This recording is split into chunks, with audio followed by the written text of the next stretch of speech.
Nice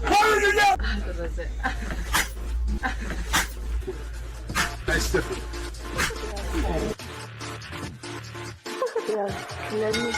Pedigree, 1, 2, 3, Brian, say you live as a champ. A last ride straight to hell, a tombstone, a choke slam. Here to give it to you raw. This is Wrestling with Savage. SmackDown, hold the title. This is Wrestling with Savage. What?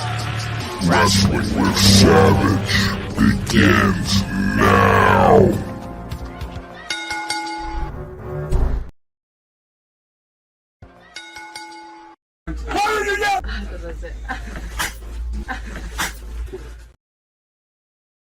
Okay, I don't know what the fuck's going on with the intro, and I don't really care. This is Money in the Bank. Can you guys hear me? Can you see me? We're live. Travis, are you there? Yeah, I'm good. All right, Money in the Bank is starting right now. I think you're a little delayed, Travis, but that's all right. I'll be calling the play-by-play, and then Travis, just give you his live reaction to shit that he sees and wants to call out. We're going to try to actually be a play-by-play commentary team here tonight and call the action. And apparently we're starting off with a men's matchup, Travis. So who do you think is going to win this match? We got a couple of seconds because right now there's a video package, of course. Because how else would any other pay-per-view start out without a video package, right, brother? Yeah, I mean it's a law. I'm pretty sure. Like somewhere in the gospel of Vince, it says must have video package. Must have video package. Must have video package. Yeah, I agree with that. Well, Logan Paul, Ricochet, Shinsuke Nakamura, LA Knight, Damian Priest. Oh my God, who's gonna win this match? We're starting with the men's Money in the Bank? Yeah, we are. Just like I'm starting a casino battle royale. All right, this game tonight is brought to you by Money in the Bank, and AEW Fight Forever is brought to you by the WWE tonight, not by AEW. Compliments of Vince McMahon. I think it's going to be LA Knight, but how crazy would it be if they're in London and they go, we're going to give it to Butch? Like, how crazy do you think that would be if they did that? Johannes is here. He's been watching my play-by-play since day fucking one, man. From Germany, shout out to the one and only Johannes Valentine. I'm probably butchering it, but it's all right. Either way, he's a beast. He probably says it way better than me. He's got an accent, obviously. He probably sounds sexier than me, but it's all right. I sound pretty sexy. Travis, man, I don't know, man. You're Greek. That's pretty much guaranteed, at least semi-sexy. I guess, yeah, that's true. Good point. Look at the. Oh my God, we're seeing the Bloodline Civil War. Let's take a look at the preview tonight. So we got the Women's Tag Team Championship on the line. Do we see new champs or Shayna and Ronda? I think Shayna and Ronda are gonna retain. Shayna and Ronda. 100% agree with that. Finn Balor and Seth Rollins. Now that is going to be match of the night. No matter who wins, it will be match of the night. Should be main event. I would put it in the main event, but I don't know what they're gonna do. I would too. It doesn't bother you that Cody Rhodes, you're dumb. To me, stick Cody, stick Dom in the Money in the Bank match. Throw him in there, man. The only thing is, I think I think Reigns will get involved. Or Reigns. I think Lesnar will get involved. I think he's going to F5 Cody or something. And I think that because of that, Dom will continue to build his heel heat by going like, look, Cody was the biggest thing ever, and I got a pin over him. And, of course, he'll leave out the whole Lesnar thing because that's what heels do. Oh, great. It's computers playing right now, so I don't have to worry. This is great. You got entertainment on the bottom. You got entertainment on the top. You got entertainment all around. Savage is here to call Money in the Bank, and the match is starting now. Let's see who comes out. It doesn't matter who comes out first. They're all going to come out, then the match starts. Mike Rome. What do we think of Mike Rome, right? He's looking good over there. This is in London, by the way, right? United Kingdom? Yeah. Big I like time Mike Rome. He does a good job.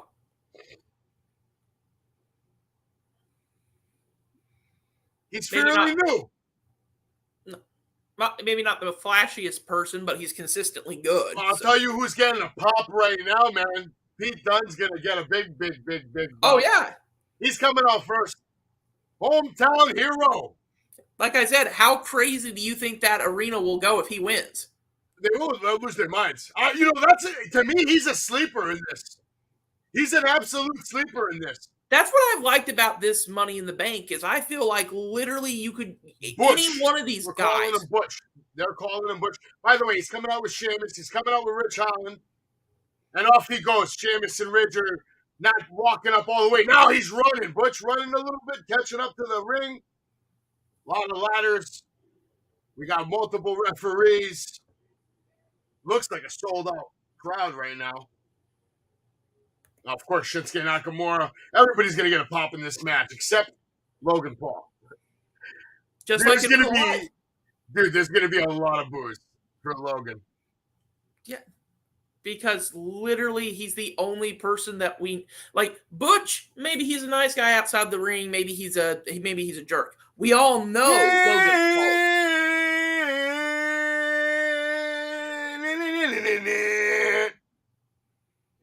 He's got a good entrance, man. You can't deny that. Shinsuke's got that total package, man.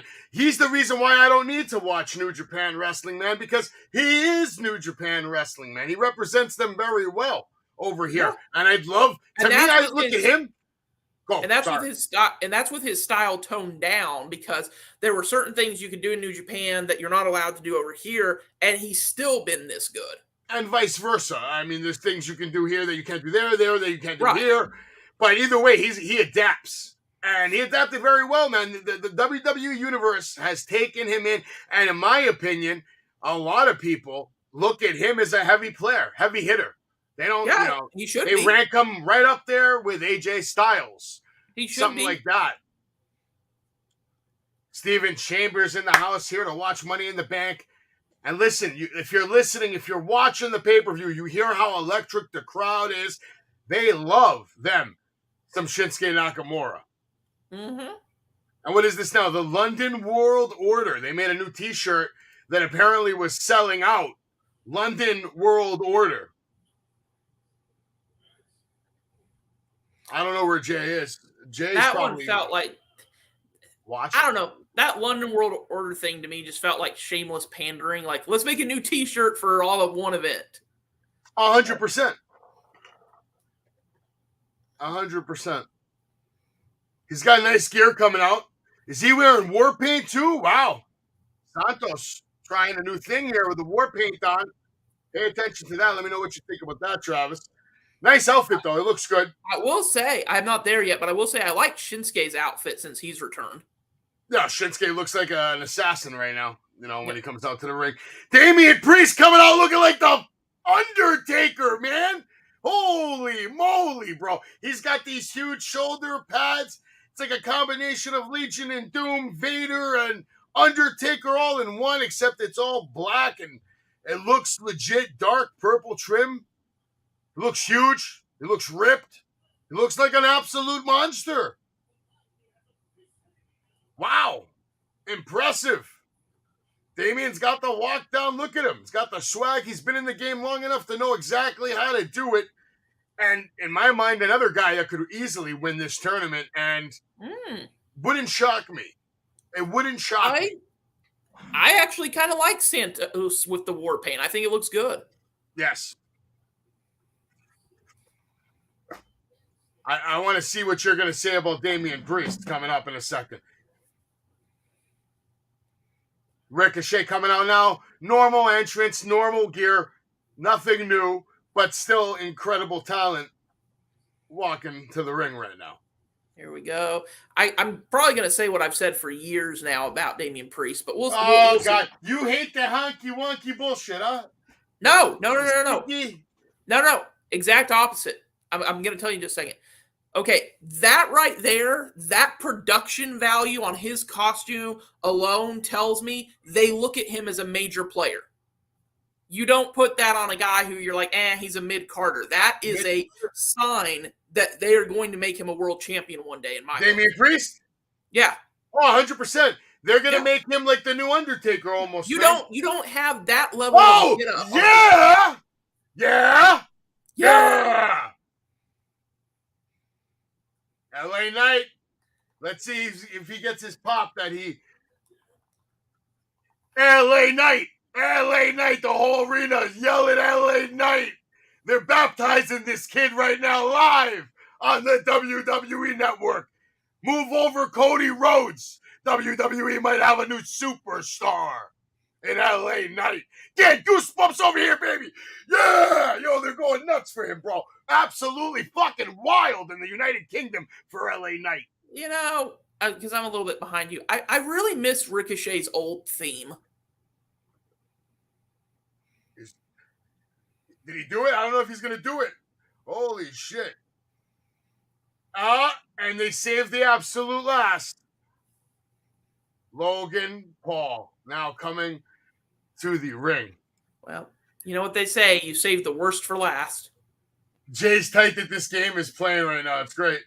It's awesome. It's good content. Can't beat this shit. I'm really convinced that Jay just doesn't like fun, so. I could also put on WWE 2K23 and then actually put this match on what the computer does. You could do that.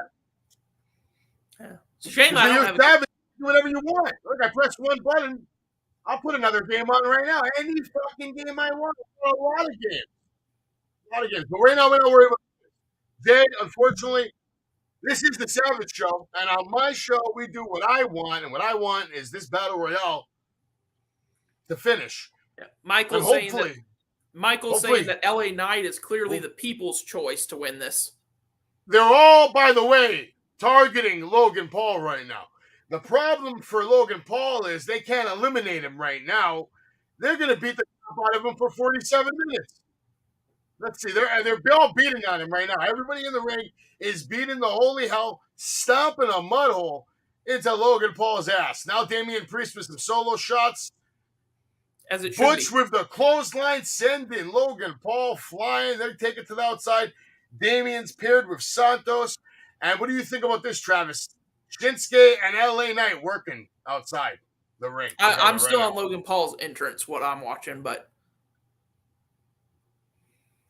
Santos with a big right hand to Butch. Yeah, I agree with Steven Chambers and something he just said. If Damian wins, there's no question to me they'll then give the title to Finn tonight because they'll set up now Damian has this issue of do I cash in on somebody? Fantastic news, Travis. But right now, Shinsuke Nakamura's got a boot into Logan Paul's throat. Smooth vibrations going down. Did you see how Logan tried to win immediately? He tried to put that ladder in there. You probably didn't see that because you're behind me, but you're going to see it. Damian Priest now taking the ladder, and he's got other ideas instead of winning.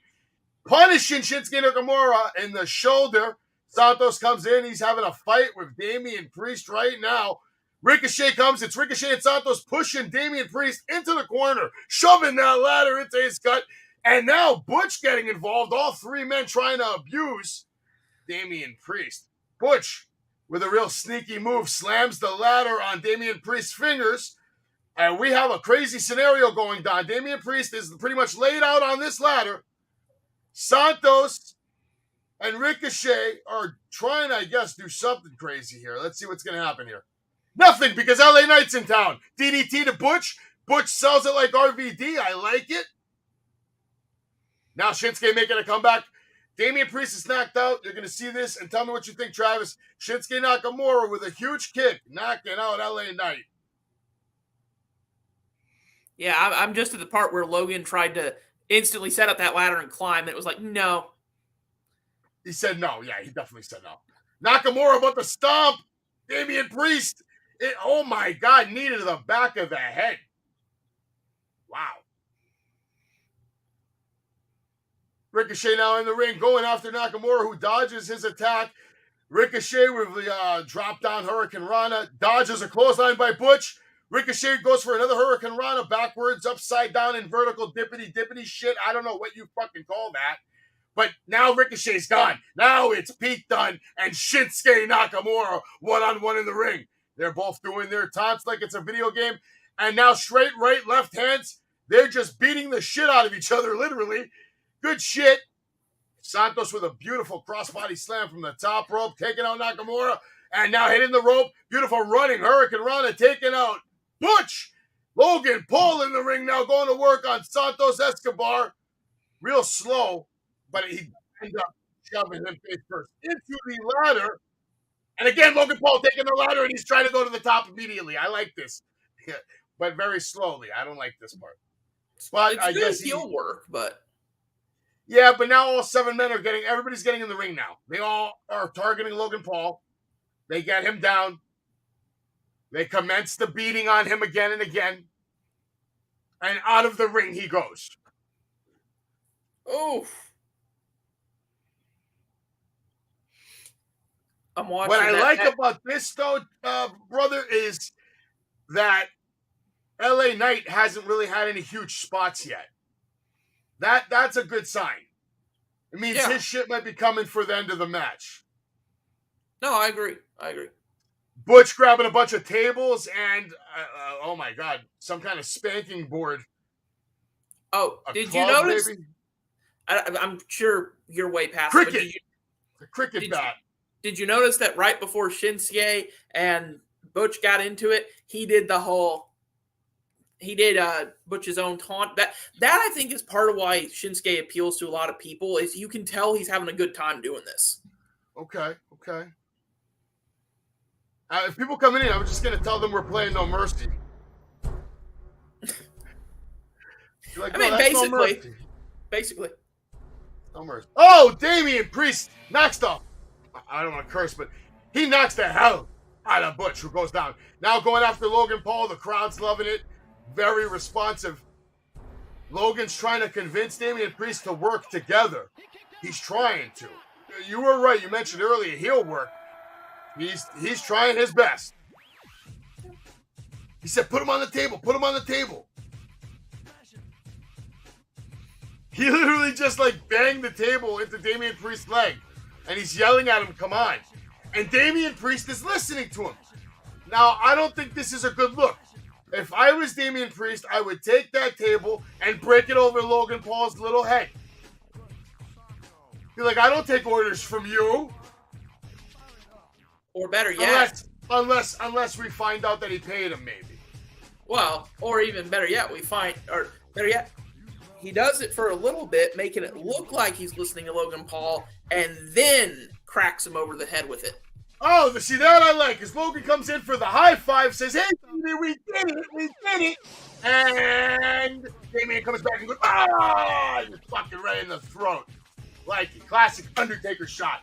That slap in the shoulder right there. You got to know how to throw that punch. And he's got that punch. You see how my fist stops by the camera?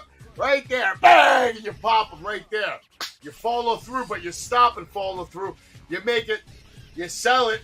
You push in. You push out. You work. Intensity. And that's what LA Knight has. And Ricochet. Ricochet goes through the ladder. Springboard. Knocking out Nakamura, Butch. And I believe...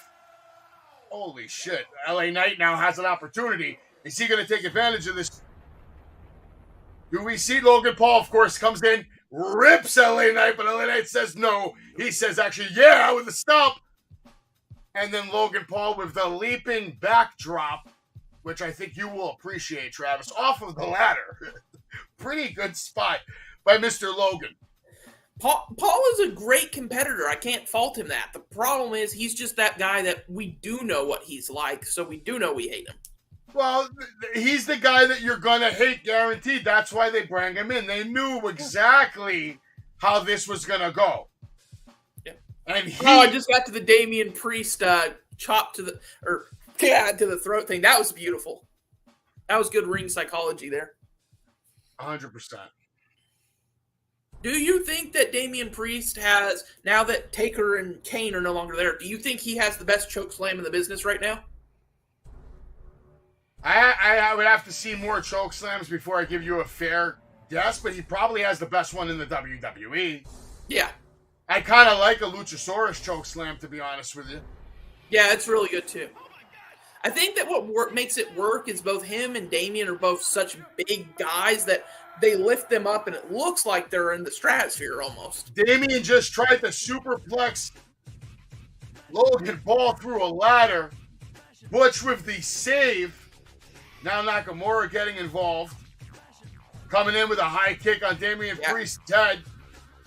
And picking him up for a backdrop, instead he places him on the ladder. Beating him up a little bit. Hopping in the ring. He's on the apron right now. Nakamura going for something.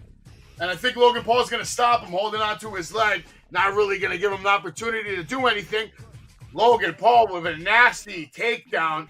And notice this. When Nakamura goes down from that takedown, Travis, you're going to see him land awkwardly on the stairs. And then Logan Paul's going to run and jump off of the ringside apron and frog splash the shit out of Damian Priest, who was laying on that ladder. Yeah. And the crowd will chant loudly, Travis. They will chant loudly. You still suck. Yes. But the funny thing is this. As I said, Logan Paul the person, absolutely, you still suck. Logan Paul the performer, actually very good. Can't argue with you there. The performer captivated the entire WWE Universe in just 3 matches. Imagine what he'll do in 30. Yeah.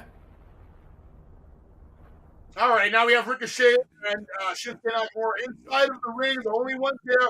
They just set up the ladder. Ricochet taking advantage with some hard, high kicks to the chest.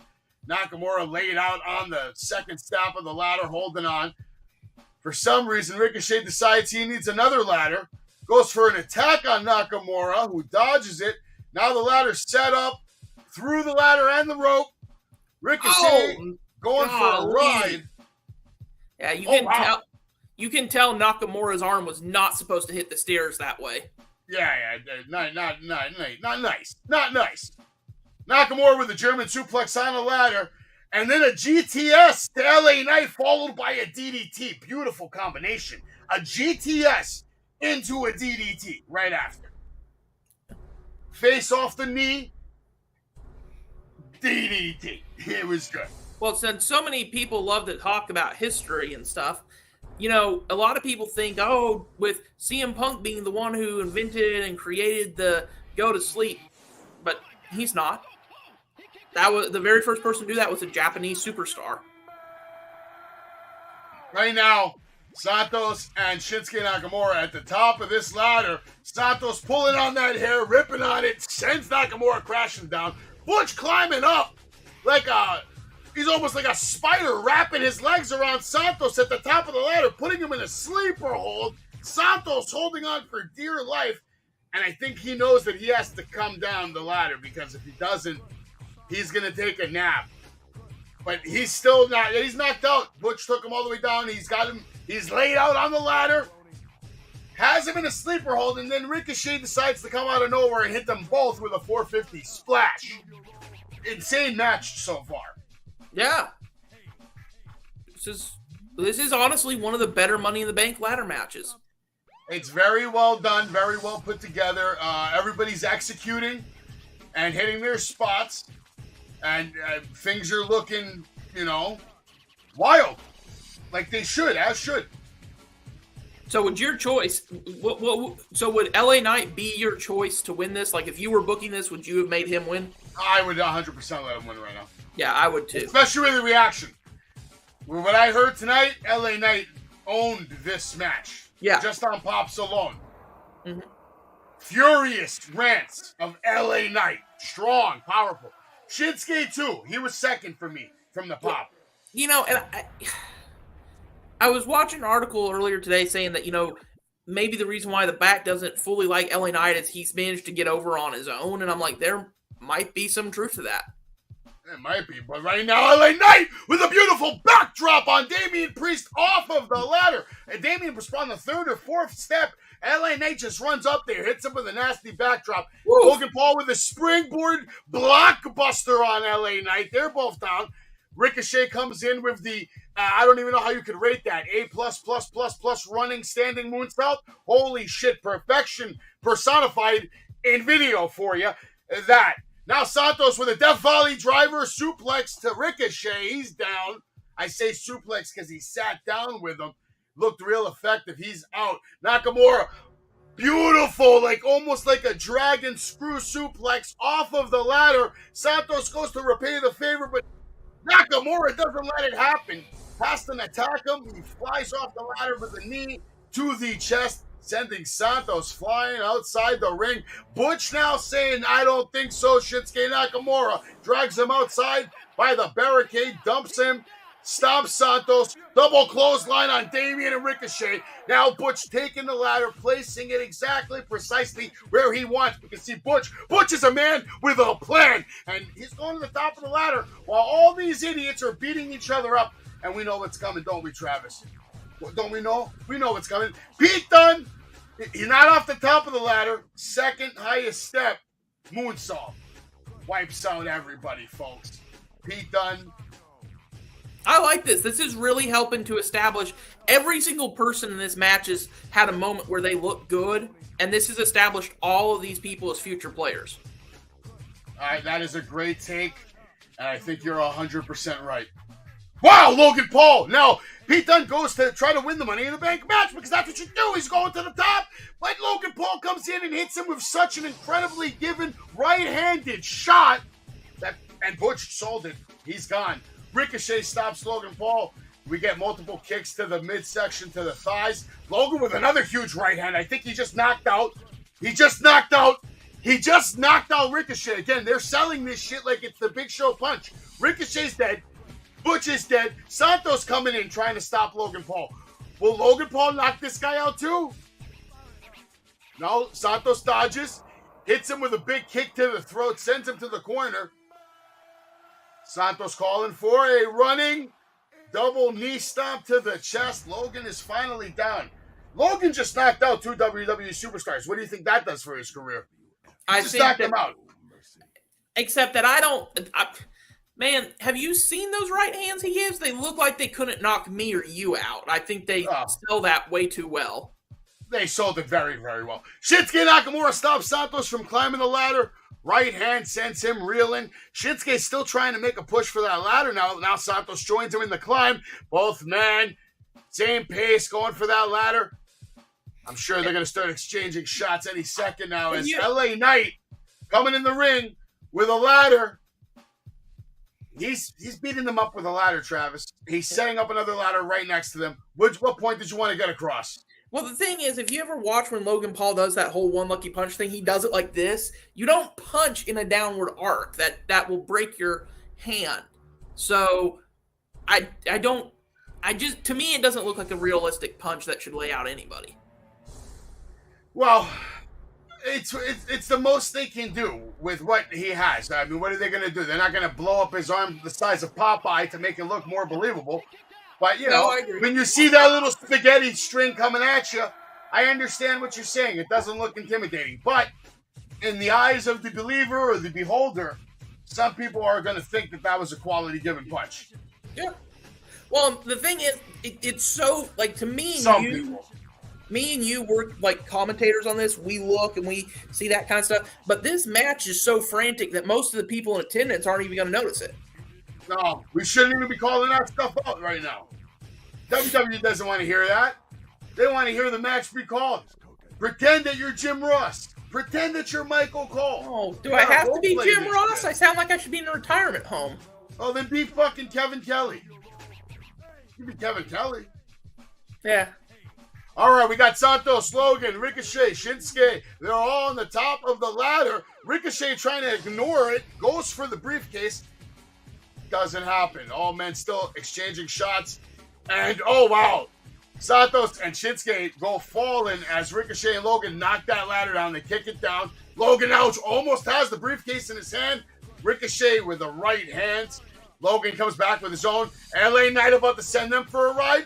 No, Logan kicks LA Knight. Now LA Knight comes back, tries to rip off Ricochet. Kicked away by Ricochet. Now Ricochet and LA Knight. Oh, no. Oh, wow. Okay, we got an interesting situation here. They're going for something ridiculous. Holy shit! Holy shit! Holy shit! That was holy shit. Because how they even pulled that off, I don't know. How can I even explain it? They went flying off the ladder. LA Knight sends them flying off the ladder. Logan and Ricochet. They both land on the second rope. And they're balancing and they stay on the rope and they Spanish fly off of the rope through a table. Sorry. That was crazy, though. Holy shit. Yeah. Holy shit. I'm just now at the part where all four of them are on the ladder, so I'm going to be curious to see this moment. Holy shit. There goes Santos and Shinsuke. Oh, my God. Can you still hear me? Yeah. All right, so Butch and LA Knight now on the top of the ladder. LA Knight going for a superplex on Butch. Butch now with a joint manipulation, not letting LA Knight get the upper hand on top of that ladder. Butch rips, and LA Knight goes crashing from the top of the ladder. Butch is going to win this, I think. No. Here's Damian Priest now. I'm just now at that part, and holy shit, through the tables, no less. That was insane. That was, like, the move of the year, maybe. Yeah, that... Oh, Damian Priest sends Butch crashing down hard on a ladder. LA Knight now ripping Damian Priest, and the crowd is going crazy. LA Knight sends Damian Priest flying to the outside. Santos Escobar coming back inside as LA Knight setting up the ladder. Goes for a clothesline. LA Knight with a kick and goes for his beautiful finisher. BFT. And he sends Shinsuke Nakamura flying to the outside. And, oh my, LA Knight climbing the top. Crowd's going crazy. He almost has it, but then Damian Priest comes in with the choke slam. LA Knight beating on him. He's going for the briefcase again, but Damian Priest hits him. I think we're going to see a superplex now from the top of the ladder. Wow. Oh, my God. Okay. Basically a hip toss from the top of the ladder. Good. Or broken arrow, as Cole's calling it. Broken arrow. Yeah. Rough bump. Rough bump. Damian Priest grabbing the briefcase. Damian Priest won this. You said Damian Priest won it? Damian Priest is your winner for Money in the Bank. I'm good with that. I am. I said all along my two picks were going to be either LA Knight or Damian Priest, and I think that was a good. I think that's a good outcome. But I'm good with it. Like Stephen Chambers said earlier, I think that is proof that that Finn wins the title tonight, because then they're going to build up this whole, is he going to cash in on Finn or will he not cash in on Finn angle? It's my thought. So, well, a little disappointing that LA Knight didn't win, but you know what? My runner-up choice won, so I'm good with that. But I'll tell you this right now. If that right there, if that is the level of quality we see for the rest of the night, then I can guarantee you by the end of this weekend, people will be talking about Money in the Bank, not Forbidden Door. That was good shit, guys. I'm shocked that Damian Priest actually won this now because of the way the match was going. But it was perfect. Strong. And the storytelling on this now just gets elevated. Finn Balor has a good chance to win tonight. Funny too, because it's funny too, because I'm looking at as he has it right now, I'm looking at it and watching this. You got some people in the audience, yeah, some people boo, and then others just like. But I just think Damian could have. I don't know, man. I wanted LA Knight to win, damn it. But that's not what we got, man. I wanted that too, but I at the same time, again, as far as the runner-up goes, I think Damian Priest was my second choice, so I'm good. I have no problem with Damian Priest having this right now. I think this is nothing but good shit, because now the storylines we're going to get on Raw are going to be insane. Insane. It's about to get crazy. Judgment Day's taking over. That's it. End of story. Do you know? That's why you saw his new gear tonight. You said it already. Yeah.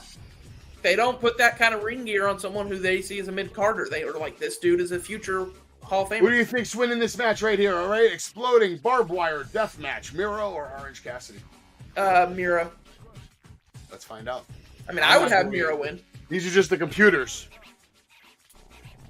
I would pick Miro, but then again, I would have picked Miro to be a AEW World Champion by How now. about everybody in the chat? Who do you think is winning this explosive barbed wire match? Is it going to be Miro or is it going to be Orange Cassidy? As of course, right now, Money in the Bank is on pause. We have commercials. We're going to find out soon what match is next. I think though this match is probably the main event. To be honest with you, Well, they Travis. do. I always wondered if they had commercials even on pay-per-view. So Of course they do. Yes, this right here is, I think, going to be the main event. And look at this. Look at this. What do we got left? So what do you think's coming up next? If I had to guess, I don't think they should do immediately another Money in the Bank. I think they should space that out a little because people are going to be exhausted from cheering from this one. I'm going to say I think it might be the women's tag team match that comes up next. I'm going to say it's the women's tag team, or we're going to see Riddle get his ass kicked by Gunther. Yeah. We're going to find out, though. I think the Riddle of Gunther match is going to be a lot more entertaining than people think. I think it's going to make it look like Riddle really had a chance. I mean, we know Gunther's going to retain, but I think this could be a job where they start to make Riddle look like the star he was before all that happened. The possibility. I got to go check something. Hold this shit down. I'll be right back. Okay. So they're showing us commercials talking about how Ronda Rousey was, she made a landmark deal. She was amazing. She was this huge, big deal signing, and then she got injured for a bit. And the thing is this: I'm not a big Ronda Rousey fan, but I can't argue that she's talented. I can't argue that she's a big draw. I think there's a very good chance that we see Ronda and Shayna be tag team champions for a while. I don't.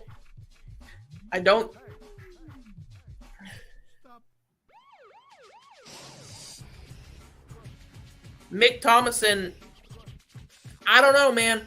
I get what you're saying about, like, with everything, how hyped the crowd was, everything. You didn't give it to LA Knight. But you got to think, like Steven Chambers has been saying, from a storytelling standpoint, from a storytelling standpoint, what can they do more with? Can they do more with LA Knight winning the bank? Or can they do more with Damian winning? Seth wins tonight. They keep this, will he cash in on Seth? Will he cash in on Finn? Won't he cash in on Finn? They're friends, but they're part of the same group, but maybe, championships are more than friendship. Like, from a storytelling standpoint, I honestly think that putting it on Damian might have been the better move. I think the thing is, us fans are so in love with LA Knight, myself included, but we're so in love with LA Knight that we just immediately go, we think it should be LA Knight. And it's like, okay, but you got to think, how many storylines can they get out of that versus how many storylines can they get out of Damian Priest as the Money in the Bank winner? Yeah, right? Like, sorry, guys. Like Steven Chambers is saying, and I'm going to put it up there, Raw needs storylines bad, and this Judgment Day storyline is good for ratings. Yes, it won't be the same as the Bloodline, but if you build it right, it could be a really good storyline like the Bloodline. And yes, so we were right. Up next is the Women's Tag Team Championship match. And Ronda coming out, Ronda and Shayna.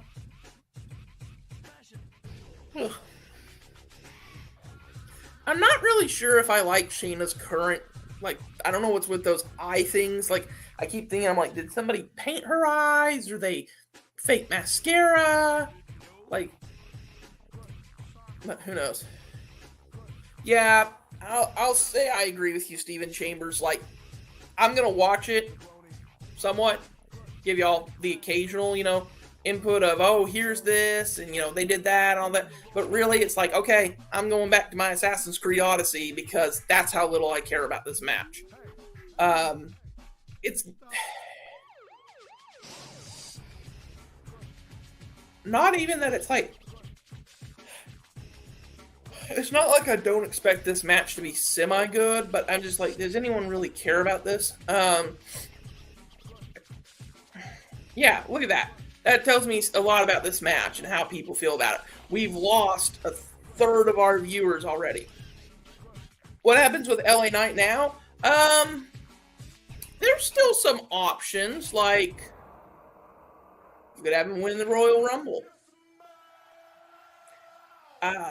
You could have him win the Elimination Chamber. He takes advantage of everyone beating each other up. He kind of stays Weasley the whole time and then did all that. I get what people are saying. They think like, if they weren't going to push him now, then they're never going to push him. And I see your argument. But I still think, yeah, Stephen Chambers says it right there. There you go. Have him get into a feud with Theory for the U.S. title. I'd be fine with that. I actually think that LA Knight would be a great U.S. champion. Let's see. They're still making their entrances, and I'm still trying to stay awake from I'm still trying to stay awake because this upcoming match for the Women's Tag Team Championship is so exciting. Anyways, yeah, I don't think that would be a bad thing. I mean, giving him the U.S. title, I don't think necessarily would. It's not a terrible idea. I'd book it. All right, we're starting the match off. Shayna raining down punches on Liv, then has her arm trapped, and she's going to stomp it. Just stomp on that thing. Yeah, Stephen Chambers, yeah, pretty much. Bathroom break match, your video game match, whatever. Oh, I did get so busy looking at it, though, that I didn't see who won. Was it Miro or Orange? The game. I don't know if anybody else was watching that, but I didn't see who won, and I'm like, darn it, I kind of wanted to actually know who won.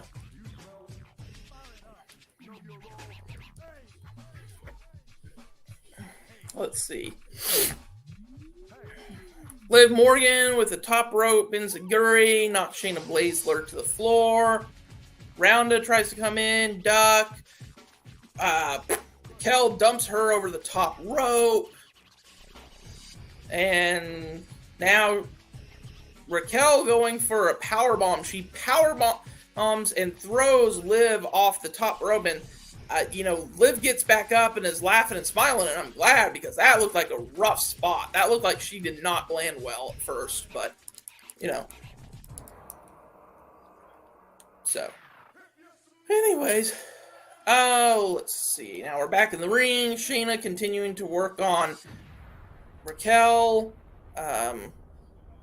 Really hoping Savage gets back soon, so this match I don't have to continue to try and cover. This is hard for me to cover, and the reason why, I know this is going to sound terrible. I'm not saying that I'm a good person, but for me, women's wrestling matches, they're just so, okay, cool, I guess, type thing, and I'm just like, it's just not my thing.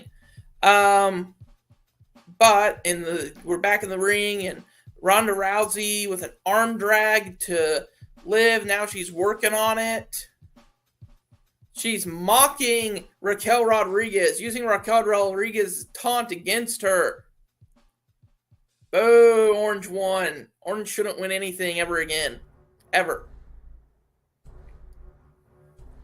That was a assisted Shining Wizard. 1-2 kick out by Miss Morgan.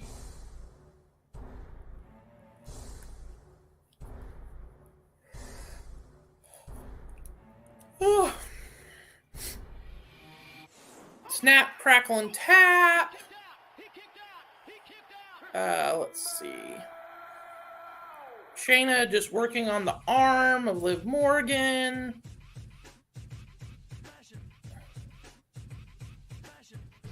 Yeah.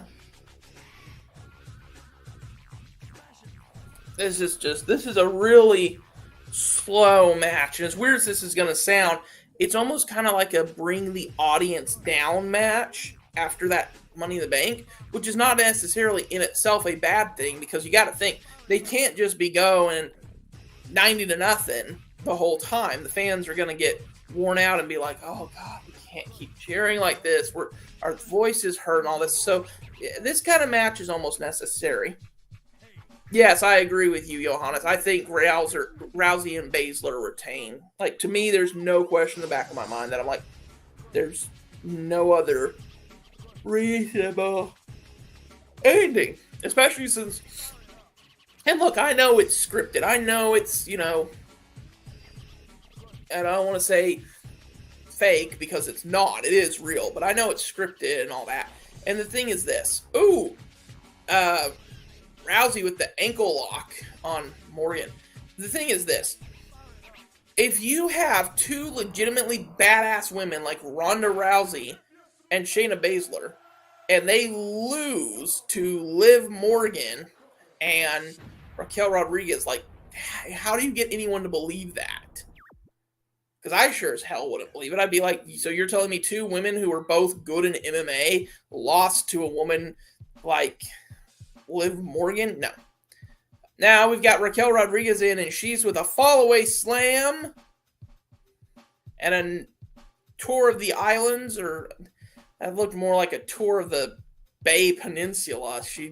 That was not a very good tour of the islands there. I didn't sleep too well last night. I suffer from chronic insomnia. So some nights I get a lot of sleep. Some nights I get hardly any sleep. And last night's one of those nights where I got hardly any sleep. But, it happens. Oh, now on the top rope, she's got her locked in an arm bar. Raquel waving it off, saying no, she's not giving up. And now a power bomb. I can't tell if that was the Chicana bomb or just a bomb. Power bomb off the top rope. But to the ring, and man, it looked painful. Like that was a mean looking power bomb. So but it only produced a 2 count because Ronda kicked out. I don't know why I keep wanting to call her Ronda Baszler, and then I'm like, nope, that's not right. It's Ronda Rousey and Shayna Baszler. So let's see. They're up above, showing us the big Titantron. Like, I mean, when you do that kind of shot, it takes me out of the action. But top diving crossbody, top rope. Oh, Baszler into a Fujiwara armbar on Miss Morgan. Now we've got a Fujiwara armbar and an ankle lock. Liv Morgan, though, biting her hand so she can't tap out. Raquel Rodriguez pushes them off. And now all the women are down in the ring, and it looks like it's just pure craziness, people. Pure craziness. And by craziness, it's crazy this match has been this boring. Let's see. Raquel reaching out, trying to grab it. No, Shayna's got Raquel, pulls her down off the apron right as Liv was about to make the tag, then sends her into Ricky the ring post. Simon Miller, if you're watching, yes, I said Ricky the ring post. I do not owe you any money. A nasty German suplex from Shayna Baszler. Now the Kirifuda clutch, and that's going to be it. There's no question in my mind. She's going to tap. She's either got to tap or she's going to pass out. And it looks like it's that she's going to pass out. No, they decided not to do that, huh? Well, that's silly. That's how you should have ended the match. Oh, she goes for a jawbreaker, but she holds on. Then she goes for another one, sends her flying. Now Shayna tags, well, Ronda tagged herself in, but still. And I'm so tired because I'm watching this match. Shayna Baszler laying out Ronda Rousey.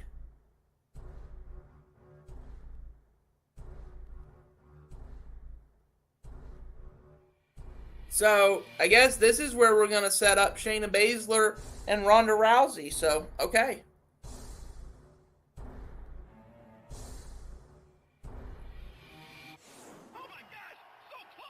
I guess this is how we're going to set it up. All right.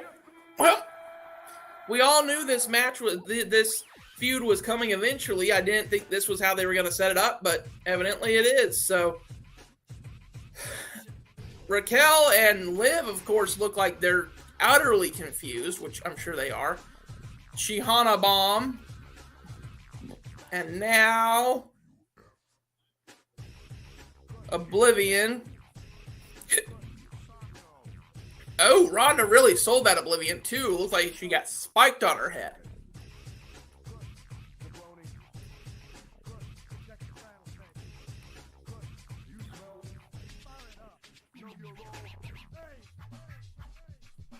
I'm a little surprised by that they're pulling the trigger on that. But, okay. So, Raquel Rodriguez and Liv Morgan, your new champions.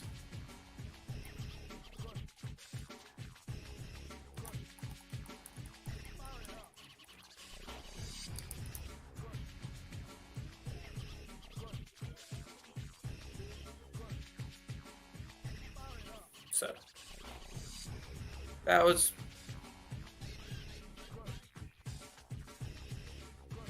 certainly a match, you guys. Don't know if it was a good one or not, but it was a match. I'll give it that. Getting a Bud Light commercial, which I highly recommend nobody ever drink Bud Light for obvious reasons. Oh. No mercy. They're showing us how Shayna betrays Ronda. Which, I mean, you know. That was actually the nastiest looking Oblivion we've ever seen, and even then it was just kind of eh.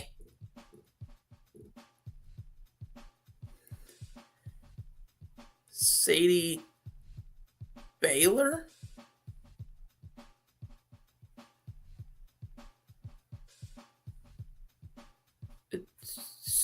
Sadie Baylor. Is that anything like Shayna Baszler?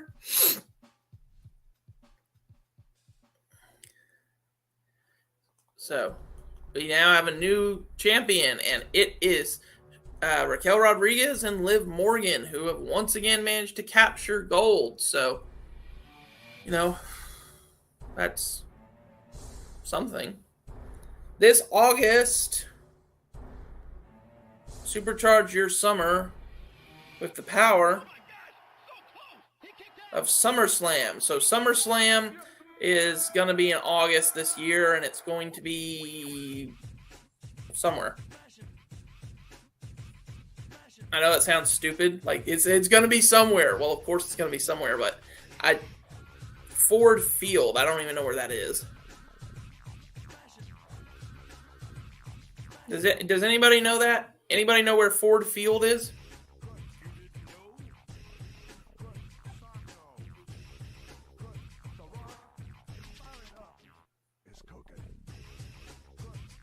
Backstage, they are talking with Damian Priest.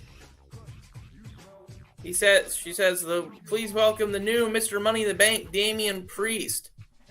It's Senior Money in the Bank, which is nice.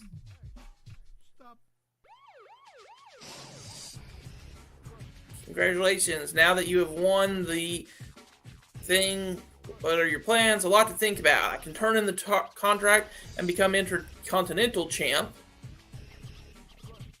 U.S. Champion, World Heavyweight Champion, Undisputed, WWE Champion, Universal Champion. He said, I like that one. One thing for sure that I don't have to think about is I will be champion. And yes, he will.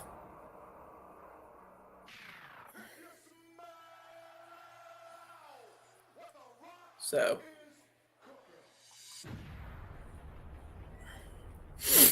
And now we're on another commercial break for the new Mission Impossible. So, you know, I don't know how I feel about the fact that they're doing yet another Mission Impossible. It's like at some point y'all got to let this franchise end, people. But, you know, I guess as long as it's making money, they'll keep, you know, doing it. I don't know where Savage is, but he needs to get his ass back already. This is hard doing it with only one person. Savage knows that I'm messing around. I don't really feel that way. But it's interesting to me that I don't know. I saw them setting up a feud. I just didn't necessarily see them setting up the feud this way. So, but I ain't complaining. It's not like it's a bad way to set up a feud. It was just kind of a strange one to me.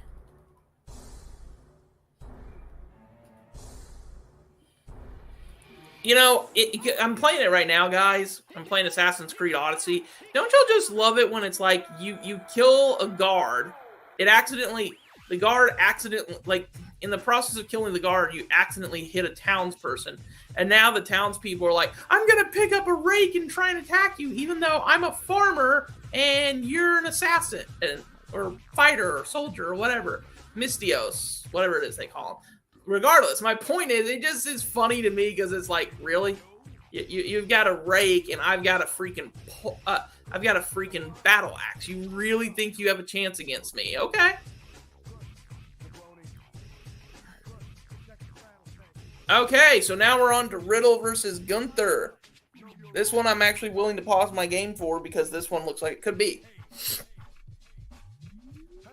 Oh, those poor people. They have to go to Detroit?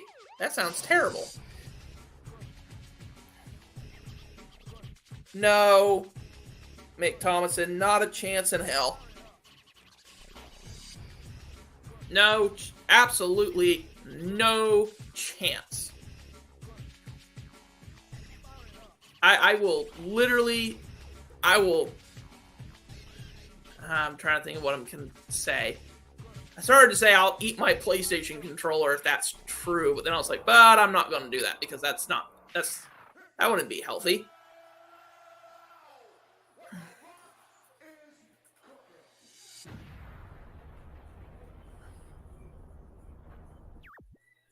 WWF, no mercy.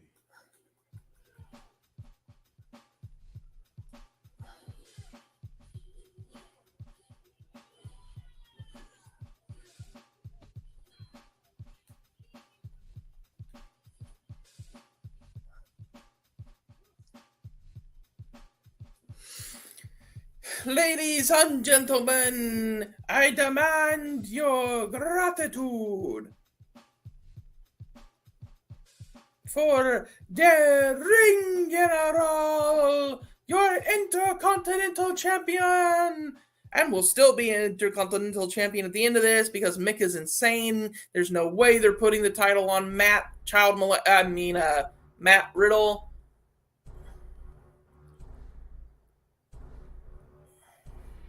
The Ring General, Gunther, the Ring General, Gunther, bum, bum, bum, bum.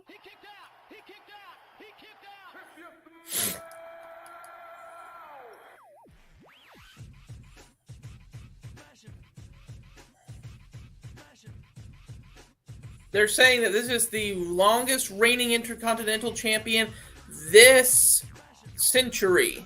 And I think that's actually true. And I know WWE sometimes says stuff that's not true, but I think this one might actually be true.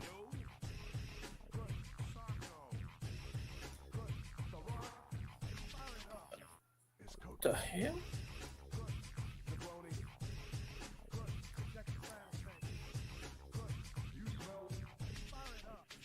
Dun, dun, dun, dun, dun, dun, dun, dun. Gunther, the Ring General, Gunther, bum, bum, bum, bum. I'm willing to hum that along because I like that song. It's a good one.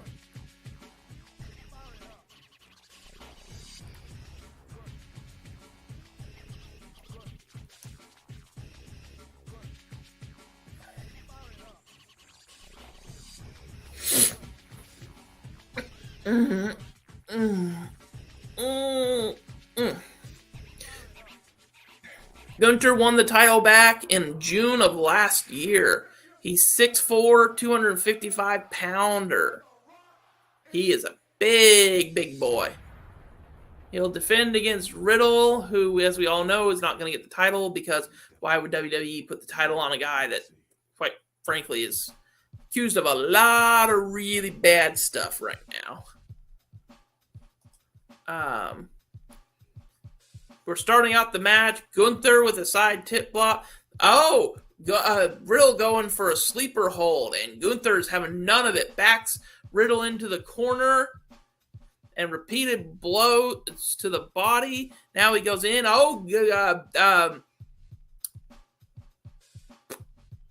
Riddle with, I guess you would call that a head scissor? I'm not really sure what the correct term for that would be. Now with kicks to his chest. Another kick to his chest. Oh, Gunther catches the third kick.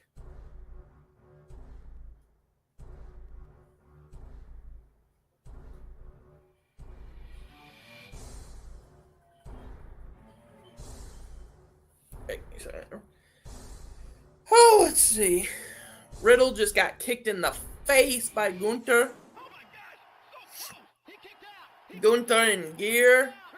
He says, you go back to Clash at the Castle in Cardiff on these very shores several months back to remember what there is capable of one of the greatest matches he's ever seen of Gunther versus Sheamus, which was a good match.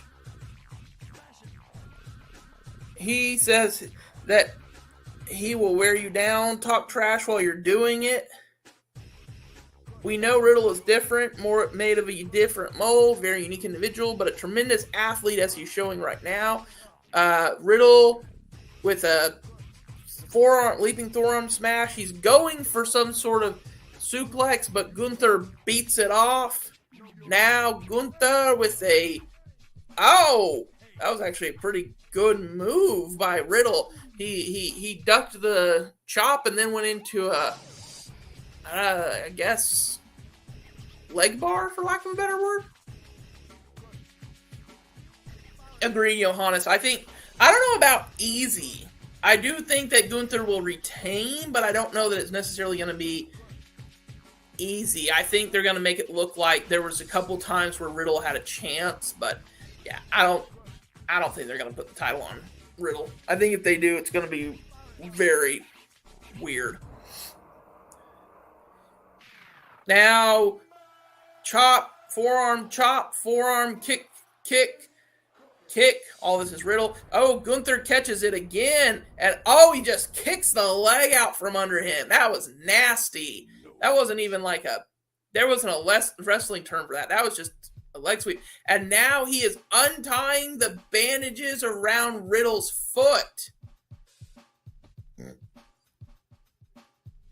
And he goes for a drop that makes, and Riddle is really selling that heel injury, foot injury, whatever you want to call it.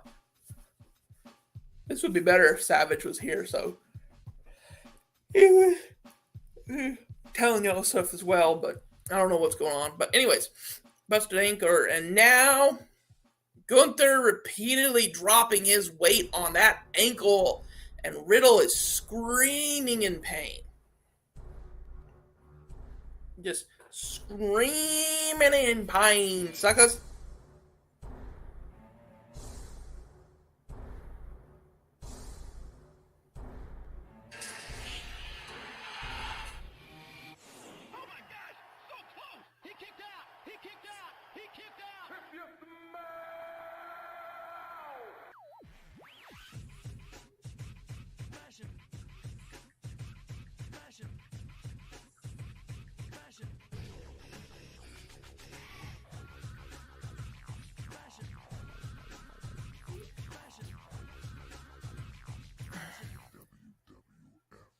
Got him in a leg scissors, chop from Riddle, another chop from Riddle.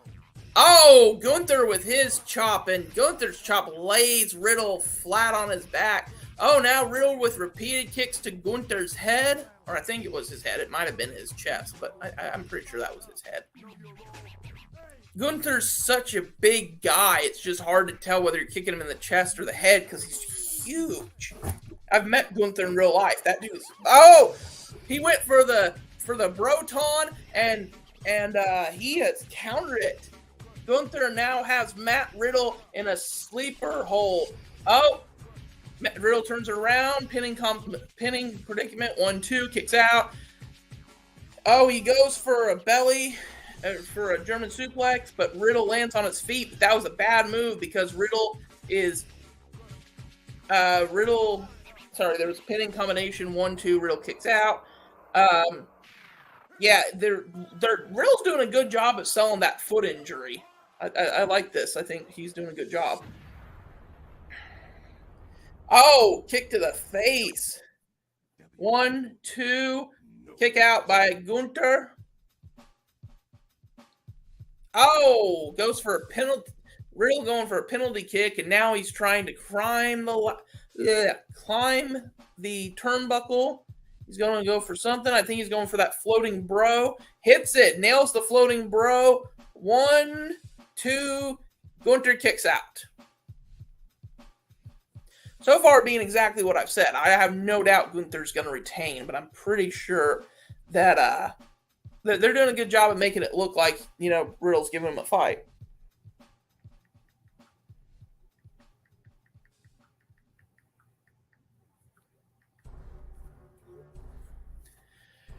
Riddle trying to lip Gunther, doesn't work. Knee. Now he goes for another one. He's got him up, doesn't work. Gunther with a chop straight to the chest, lays out Matt Riddle.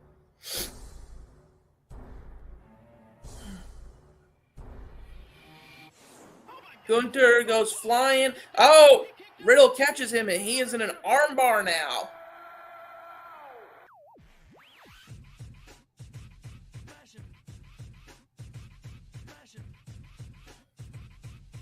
Armbar. Going for that armbar. Gunther, though, powers him up, slams him down, stacks him 1-2. Riddle kicks out, but Gunther immediately transitions over to the single leg Boston Crab.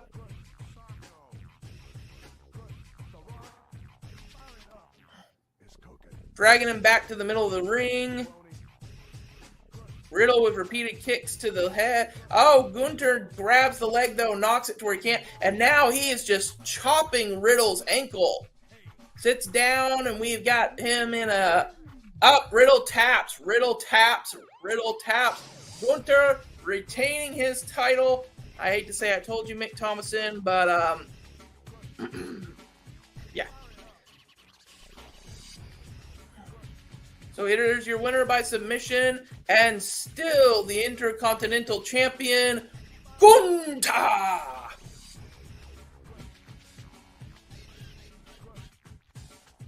So Gunther still... They're saying Gunther's a savage man. Drew is back, evidently, according to him. So, yeah, there he is.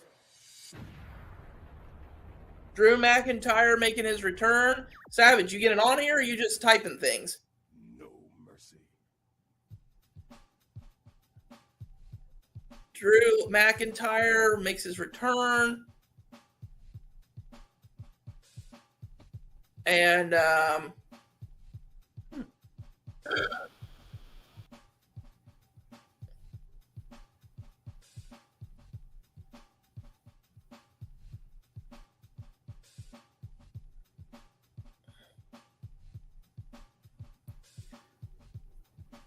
Drew McIntyre. We haven't seen Drew McIntyre since WrestleMania when he lost to Gunther in a triple threat matchup. There's been a ton of speculation about where he would go and what was next, but let's be honest here. We all knew Drew was never going to leave.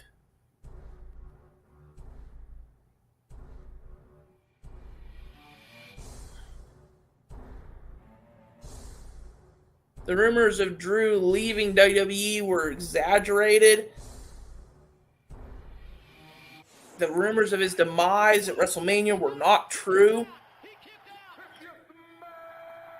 Gunther looks at him like, what are you doing back here? Why are you stepping to me? And now he's like, you want to take a shot at my title? He shoves his face away. Oh, Glasgow kiss.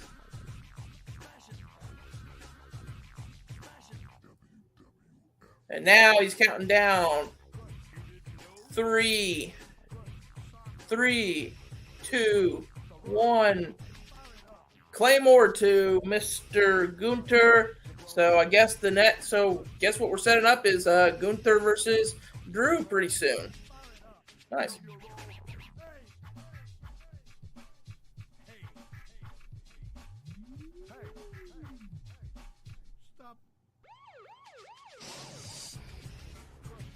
I mean, okay.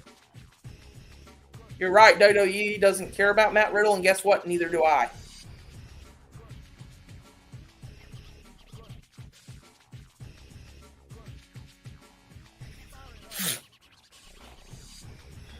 So, we now know that Matt Riddle is lost and will hopefully go down to where he belongs, which is NXT.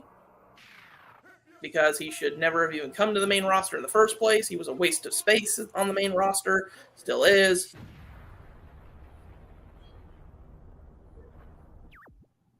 WWF, no mercy. Let's see what we got going on here now. Drew posing with the Intercontinental title belt.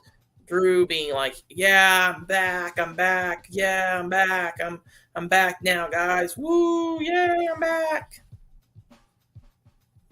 And I'm going to challenge for the Intercontinental Championship. Yay.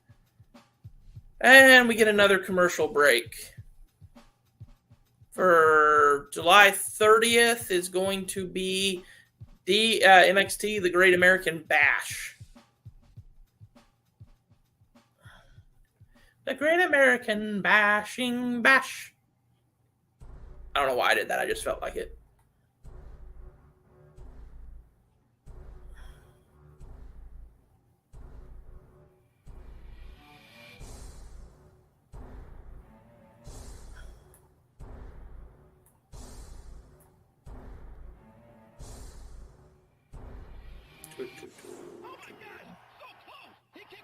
Sorry. I was less on to look at. So next up is going to be Cody Rhodes versus Dominic Mysterio.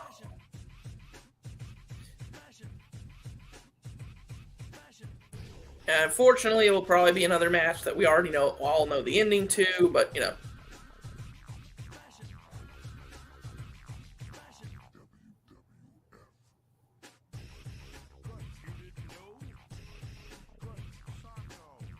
They're showing us a recap of how this whole Cody versus Dominic feud came about, which is pretty simple when you think about it, which is the fact that, you know, it's a pretty simple feud here. Cody, who's absolutely, you know, a huge draw, but not enough that they're ever going to put a title on him, goes, well, I got to have some sort of match.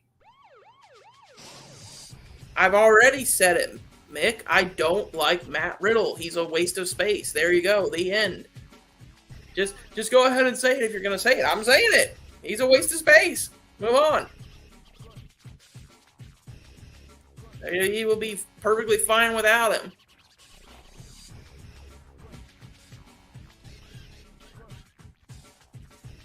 He says that Cody should be at home taking care of his daughter, but just like Ray, he is a deadbeat dad.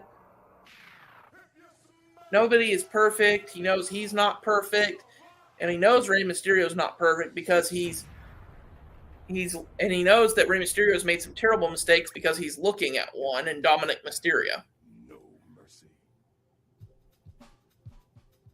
Yeah, I think so too. I think Cody versus Dom ends in it. I think it ends in a DQ or count out or something. He's not gonna get the clean. He won't get a clean win over Cody, but it could be something where it's like, you know, Brock Lesnar lays him out, or who knows? I mean, you never know. Could be a giant gorilla crashes through the stage and proceeds to slaughter everybody in the arena. Now, probably not going to happen, but it could.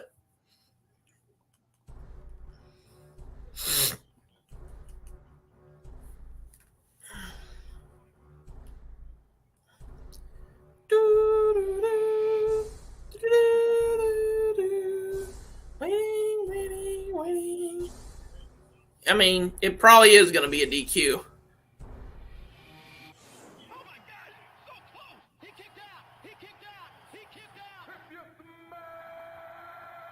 So, coming out first is Dominic Mysterio.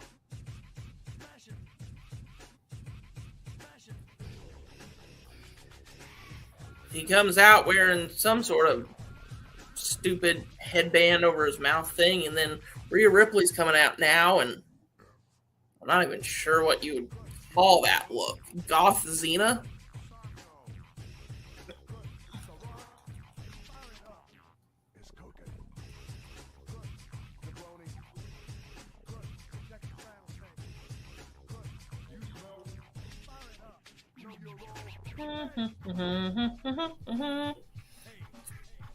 Reminding us that Rhea Ripley is the women's champion. She represents Judgment Day, and that now that Damian Priest has Money in the Bank, he's representing Judgment Day.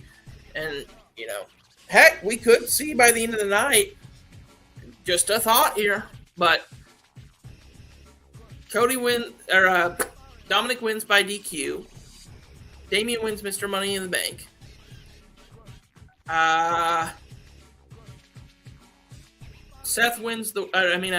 Finn wins the world title. And she's the women's champion. We could see.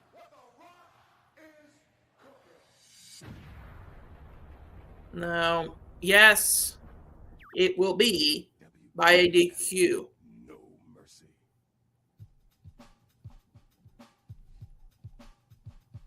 If Brock Lesnar attacks Cody Rhodes, which is what will happen, it will be a DQ and Cody will be declared the winner. That's literally how that works.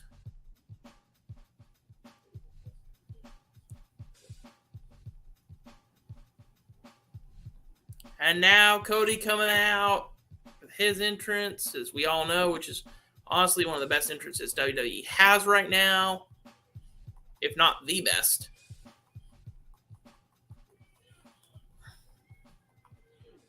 I mean, somebody was explaining this the other day, but they were like, man, that entrance theme, everybody sings along, people sing along with it just like they do with Seth. And I'm like, yes, they do. And that's I think that was a really good, I think WWE did a good job with that one.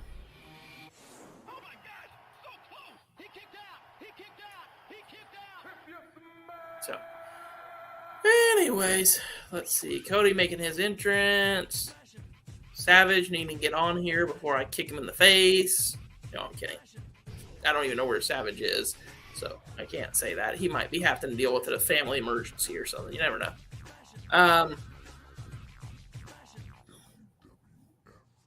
Let's see what's going on here. So, yes, it will.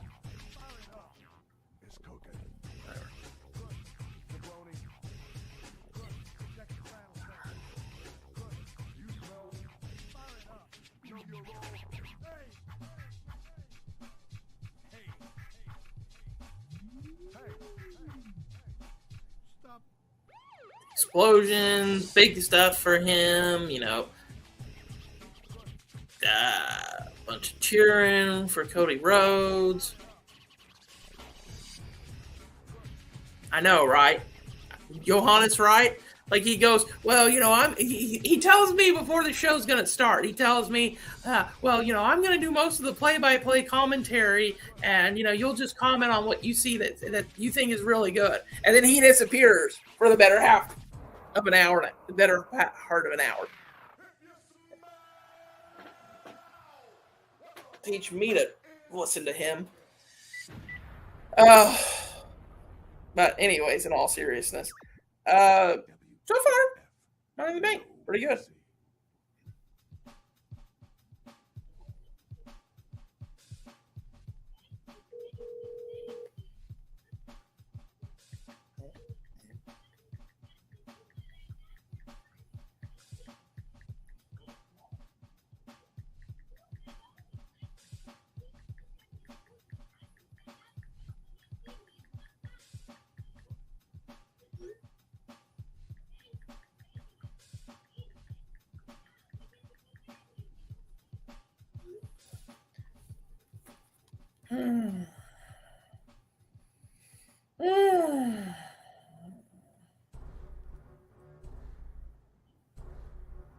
Let's see.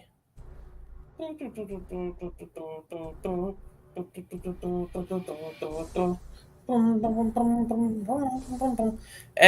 we're going to get the start of this match now, which is going to be, let's see, Dominic trying to show off some for the crowd. Not that. Let's see. They're saying that he's still wearing an arm, that Cody is still wearing an arm thing for where his arm was broken by Brock Lesnar, which to me is another, really great way of going, hey, guess what? Yeah, he's showing up at the end of the match. Like, why even mention the fact that Brock Lesnar is the one that broke the arm unless that's going to matter some way? He's going toe-to-toe with, and Dominic Mysterio rolls out of the ring, trying to run away from Cody.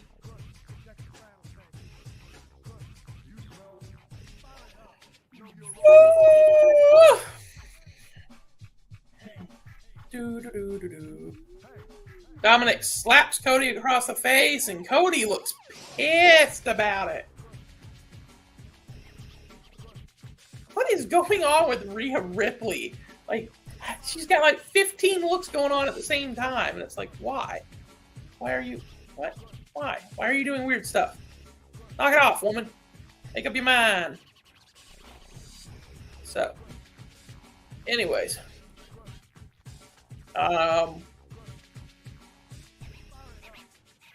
he tried to run away up the ramp. Cody Rhodes grabs him, drags him back in the room, does that thing where he drops on his back and then smacks him across the face. I don't even know what they call that, but it's there. It's something. No mercy. So, anyways, guys. Ugh. Cody has Dominic up and is gonna probably whoop him in the butt. He's gonna whoop him. Or as good old Jim Ross used to always say, he's gonna be beaten like a government. What was it? I forgot my line again here. I know. Jim Ross is a legend in the business, and yes, he is, but the man is old enough that, guys, y'all need to just let him retire. He's clearly not up for this anymore. Anyways. So, tried to escape through the crowd. Cody grabbing him, bringing him back in.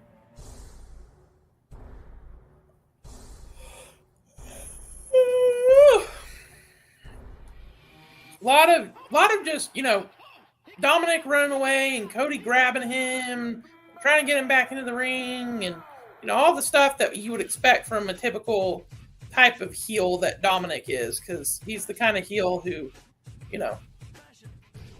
everyone goes, well, he's a scumbag and he's terrible, and, now Rhea daring him to hit her, which I'm getting really annoyed by this. I'm sorry, guys. I just have to ask y'all if y'all are too. I'm getting annoyed by this whole, Rhea Ripley and taunting people and come on, hit me, and then them not doing it. It's like, I don't care if she's a woman. A woman tells me, come on, hit me, jerk, hit me. I'm going to smack the shit out of her. I'm an equal opportunity smack the shit out of people.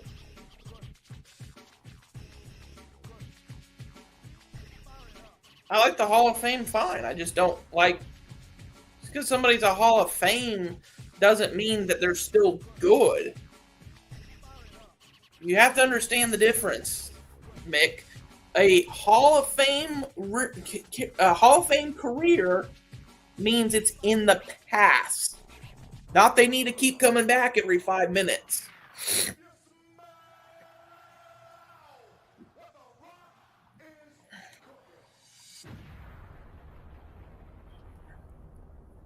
So, anyways, now they're doing this whole Rhea is over there by Dominic and trying to, or by Cody and trying to, convince him to, come on, hit me, and he won't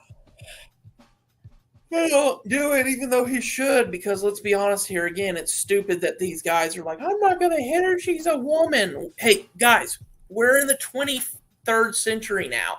Women want to be treated as equals. So I say we beat the shit out of them equally. So, anyways, on to more important things. Second here, guys. Okay. Let's see. Judgment Day is knocking off Cody Rhodes. Deal for the unit demon priest becoming Mr. Money in the Bank. We have Finn Balor. Oh, I'm so sorry, guys. Part of it is also I was told I wasn't going to have to do this whole play-by-play thing. I was just going to comment, say what I thought on things. And then Savage disappeared. You know why? Because he's a bum. He's a bum.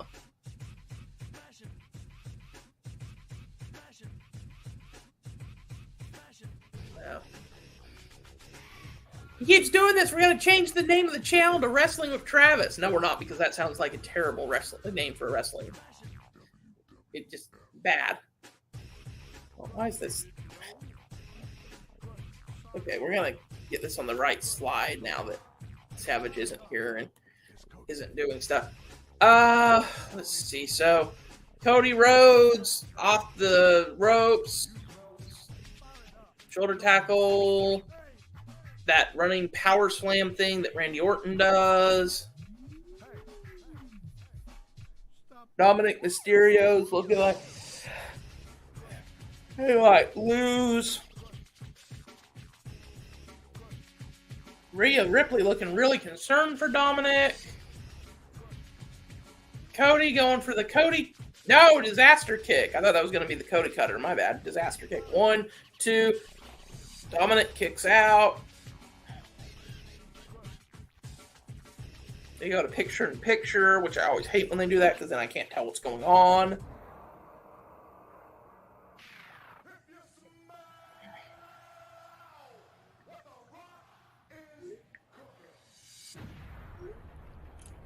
Cody going for something, but Rhea Ripley cuts him off. Does, jaw jack in. Dominic goes for a surprise roll-up, but he only gets 2. Dominic with a actually surprisingly good drop kick. That was actually a pretty good drop kick. Now he's going for the 619, but Cody catches him and drags him back in, and he's going for an Alabama slam. Oh, no, he's not. He's going for something that's a spinning something. Not a big fan of this. Spinning Alabama slam, I guess. He does the whole, he's getting ready to power up. Cody cutter.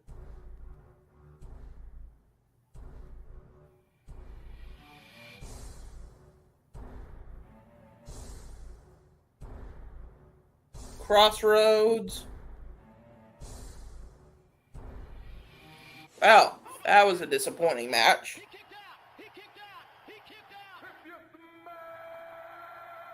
I mean, what was the point? Dom didn't even look all that good in that match. I mean, he had a couple of moments of offense, but they didn't even make him look all that good.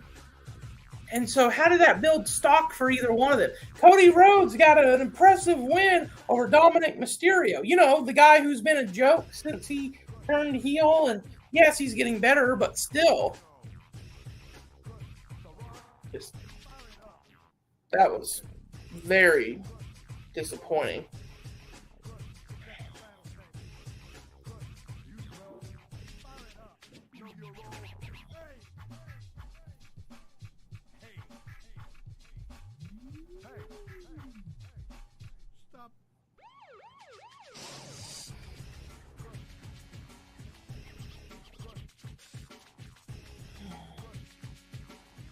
I mean, I don't see how that match did anything for anyone. Cody's going to celebrate. He gets his win. The fans are cheering. Yay!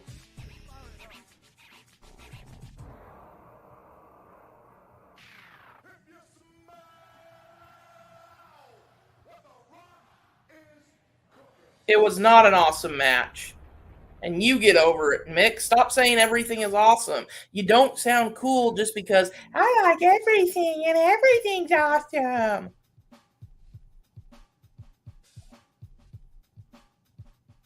It was not an awesome match at all. That was actually the worst match on the card so far, which is actually saying something considering that every match thus far has been good. But that was not a good match.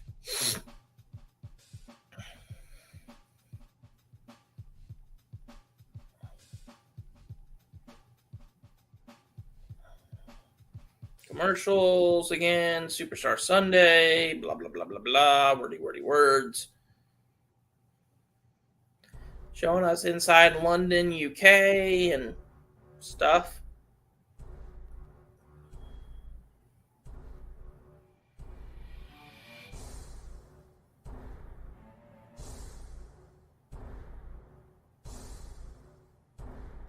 Everything is awesome. Reminding us that WWE 2K23 is the highest rating game in the franchise's history. And if you use the locker code Money in the Bank, WWE 2K23, you can get a Sapphire LA Knight and a Sapphire EO Sky. And we're back now. Let's see, what are we getting now? Crowd's cheering, so it must be something good. John Cena is here.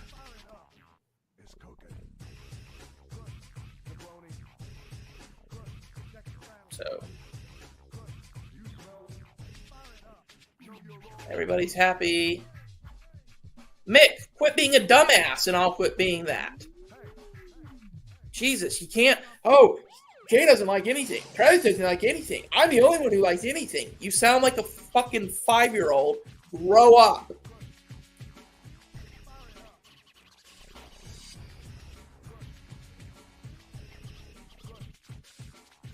John Cena coming out. This should be interesting to see.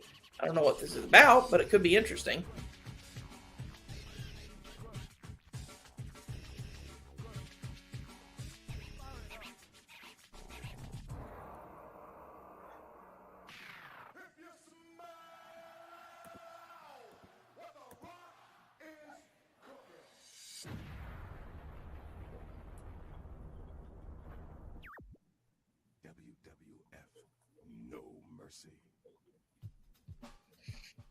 So let's see what we've got going on here with John Cena.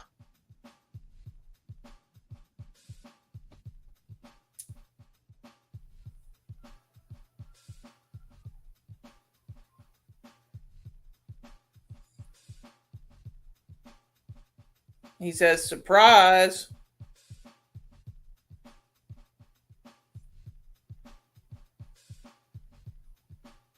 He's got a "You Can't See Me" like it's a G.I. Joe t-shirt. I actually kind of like that one.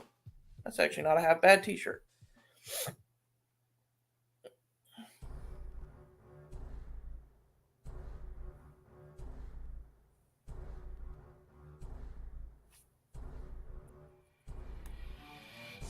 Can't hear what he's saying.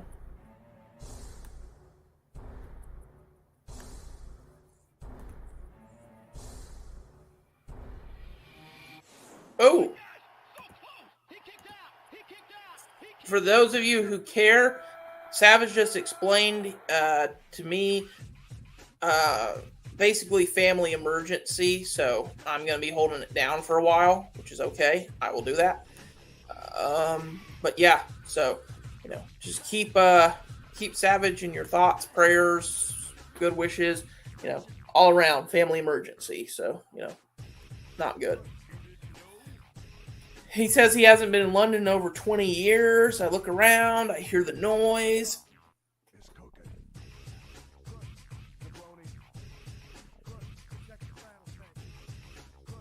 And he says, what the hell took so long for us to spend some time with all of you?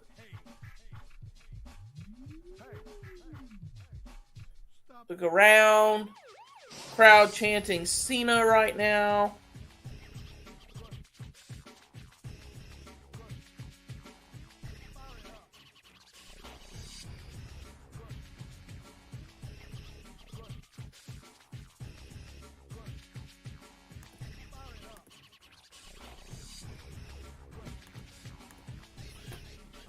He says they don't know how they feel about London.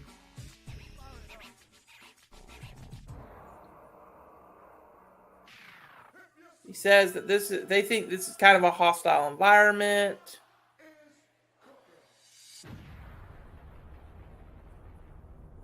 Oh. WWF, no mercy.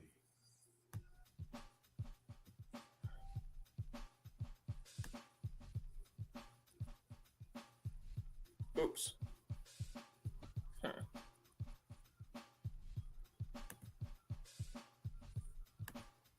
John Cena saying that they are the show.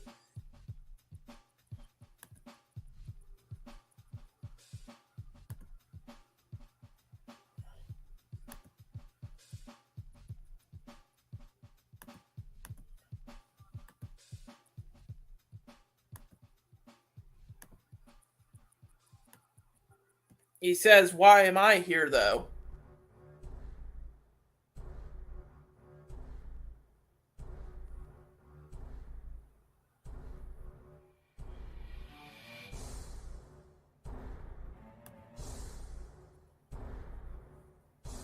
That he's here on behalf of them.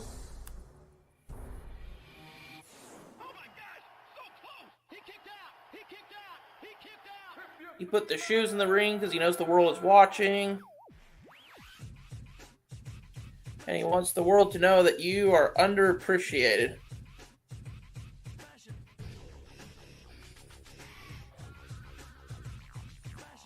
He's big on respect.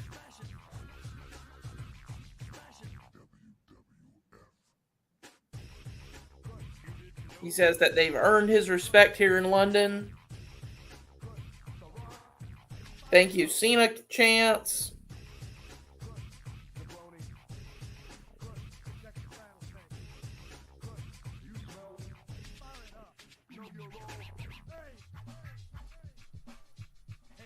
Another thing they don't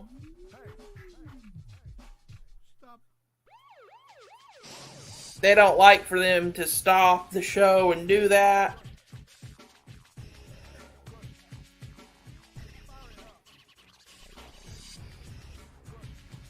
He says they cheer, they chant, they care.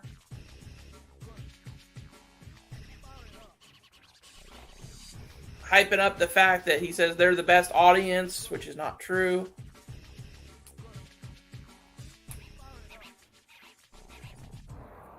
He's going to try and bring WrestleMania to London.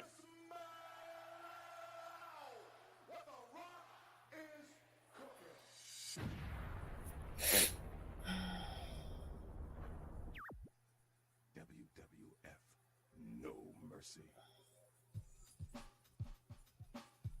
Says they struck a nerve on that one.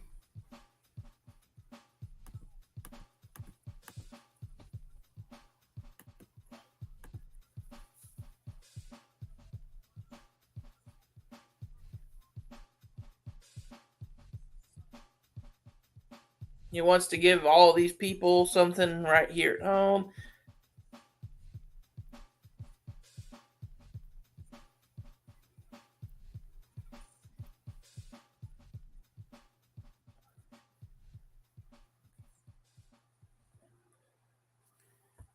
He says, let them know what WrestleMania is going to sound like here.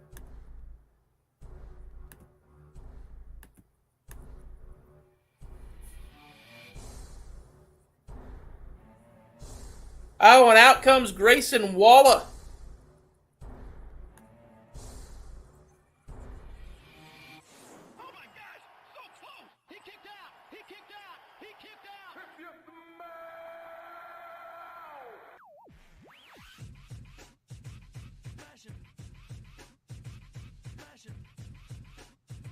Says, what an absolute honor.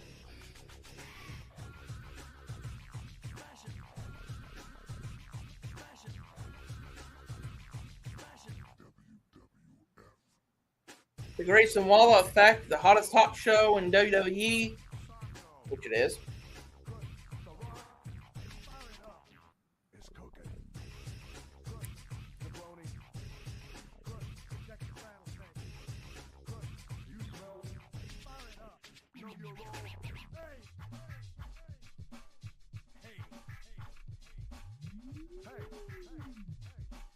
Stop.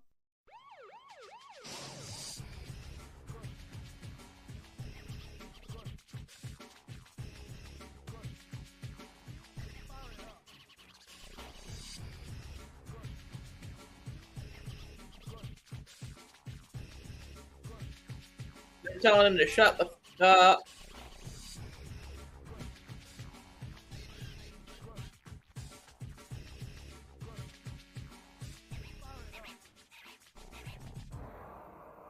He says he's lying to the people. He says WrestleMania in England. He's like, you got to be kidding me, lad. No mercy.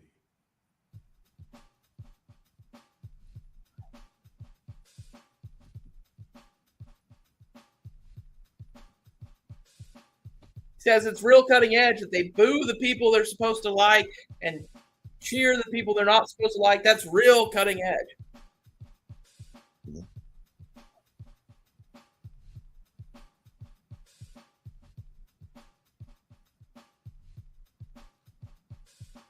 Needs to be somewhere beautiful, somewhere with good weather, nice beaches, good looking girls in bikinis.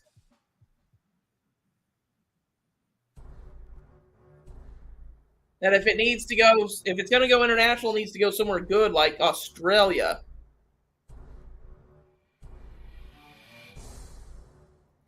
They give a weak ass boo, and he says, "Is that the best you got? I thought you guys had better." I can see now. WrestleMania in Australia. Aussie, Aussie, Aussie.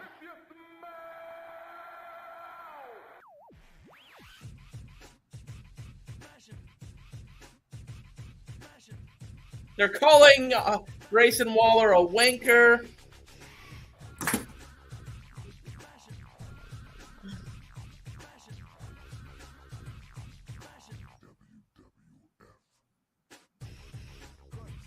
He says, don't stress, John. I think I can get you a spot on the show. He knows things have been going so well. He lost at Austin Theory on WrestleMania. Before that, he lost to Roman Reigns at SummerSlam. He lost to The Fiend at WrestleMania. He says the people are simple. They only remember the last thing they saw.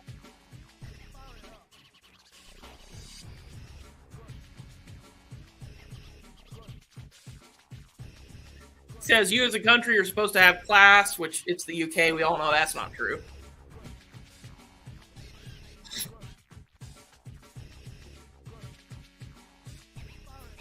They need to let him be Superman this time.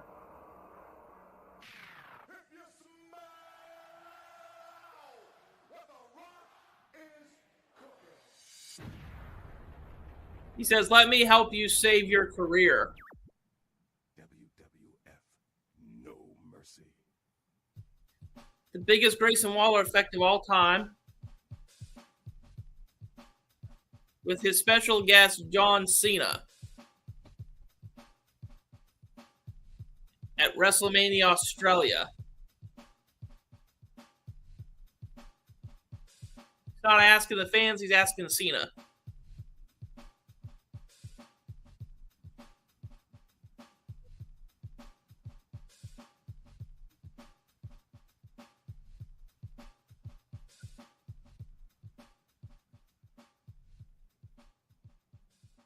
He's saying definitely not to a WrestleMania in London.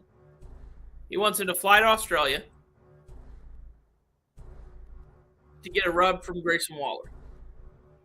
Exactly what he's saying.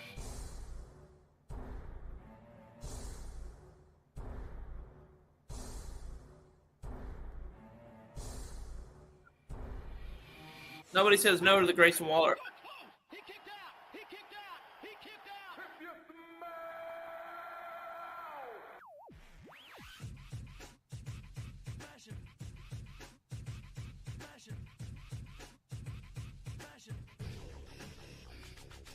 Trying to suck up to them. Waller from behind drops Cena.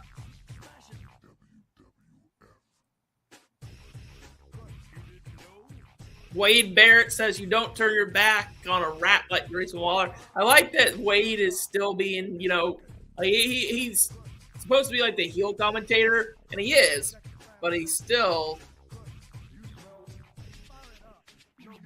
Alfred, what match are you talking about? If you're talking about the men's Money in the Bank, it already happened. Damian Priest won.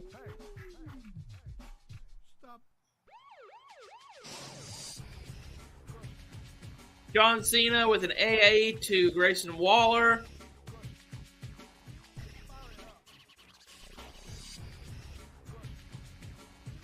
Wade Barrett says he can't believe he's about to say these words considering their history, but he thinks that he may have just become John Cena's biggest fan for what he did to Grayson Waller.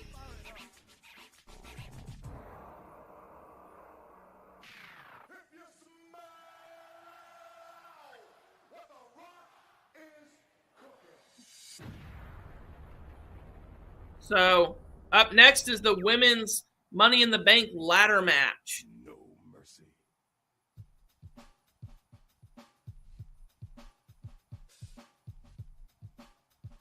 They're going to show us a video package of how they got here in the first place. And then it'll be the women's Money in the Bank ladder match. Which I don't know who's going to win this. At one point in time, I would have told you. Don't even know what that means, but okay.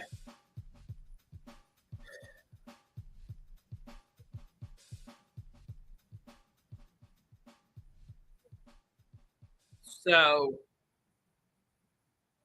I don't know who's going to win this. At one point in time, I would have told you Alfred, Timbo. I'm trying to explain this to you. The Money in the Bank match for the men has already happened. Damian Priest won the match. It was the first match to go on. Logan did not win anything. Well, other than, a nice kick to the face, which, we all cheered for.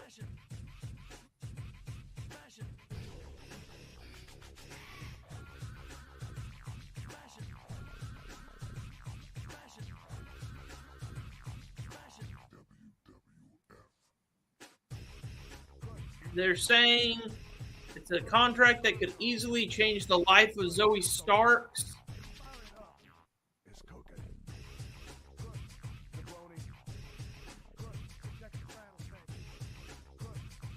When she wins, Trish thinks everyone will be saying thank you, Trish.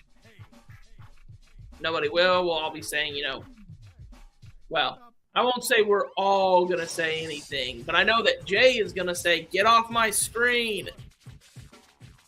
Because Jay does not like Trish Stratus.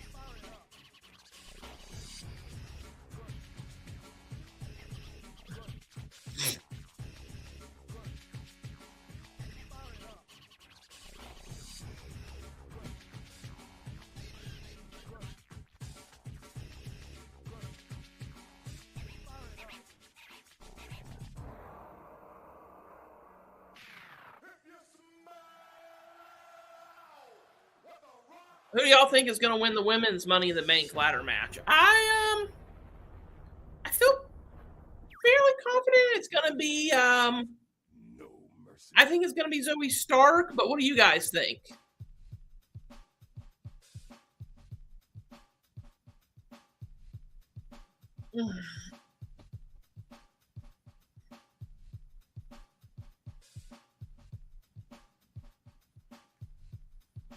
That's not true, Mick Thomason. Jay loves Roxanne Perez, the only person who's actually not any good.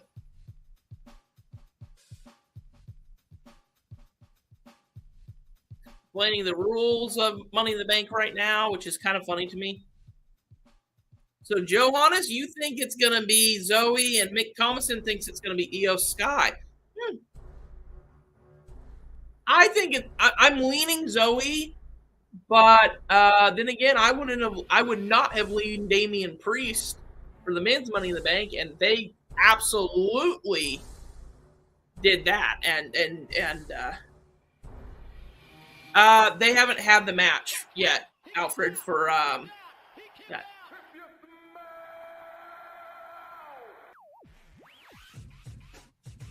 Yeah, Savage, it's all good, man. I'm sorry that happened. You and the kid are in my prayers. Hope things get better. Hope he gets to feeling better. If you're back on at some point before the show's over, you're welcome to come in. I'll be staying until the end of it. If you don't, hope y'all are okay and hope he gets to feeling better.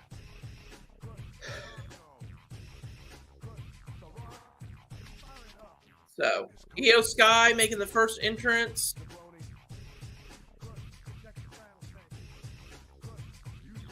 So, they're reminding us that it's every woman for themselves. Yeah, my pleasure, Savage.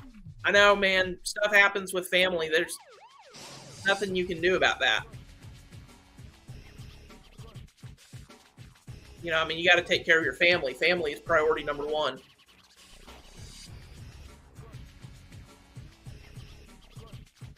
So, Zelina Vega making her entrance now. She's got on stuff for the stuff. She's got on British-looking stuff. They mentioned that she was the first to qualify by beating Lacey Evans, which is true. Man, speaking of another wrestler who they've really wasted. Out comes Zoe Starks, who's got one of my favorite WWE themes right now. I don't care if you get what you see is what you get, and I don't care if you get all of it. She's got a good theme. Here comes Trish. Roll. This time I'm in control. Oh. It's funny, too. I'm not a big Trish Stratus fan, but I will admit two things.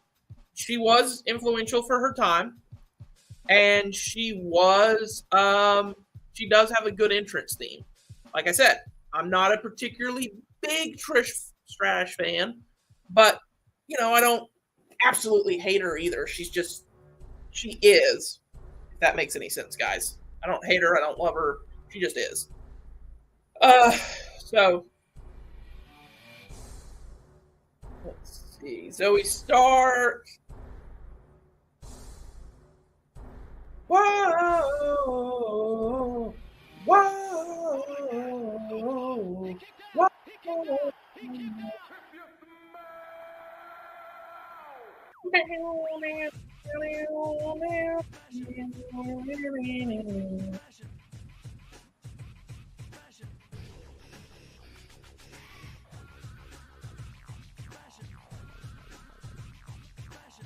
Even though she's been in it 3 times, she's never actually won Money in the Bank. Is what it's what they're saying right now, which I did not know that. So you learn something new every day. Oh, man, we just started the match, and already Trish and Becky are going at it, just wailing on each other in the thing. But then Zoe Stark grabs Becky by the hair and slams her into the ladder.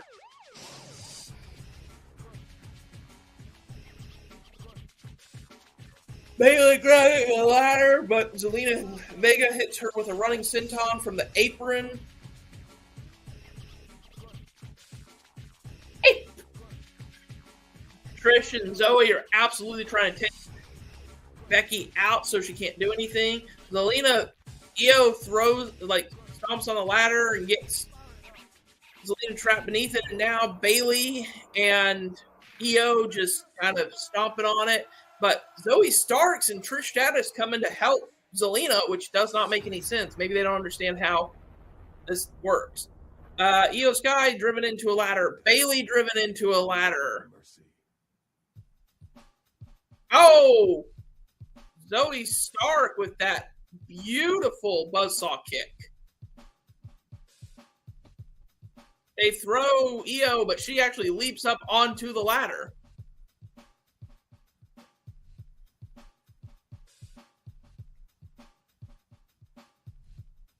They call Zoe Stark the They call Io Sky the genius of the sky, and yes, she is. She is that good. Dragging out another ladder. And now Becky slamming both of their heads against that ladder. She slams that ladder down. And now she's trying to throw Trish into it. Trish does a handstand thing to where she lands on the ladder, which was weird. And now it's like she's stuck in it. No, she's not. She used it to get up on used the top, landing on the top of the ladder to get up. That was a good move. Becky Lynch is a completionist. She wants to have done it all in this business. Zoe Stark and Trish Stratus now setting up a ladder. Now remember, this is supposed to be women. Oh, Trish Stratus just dumped off that ladder.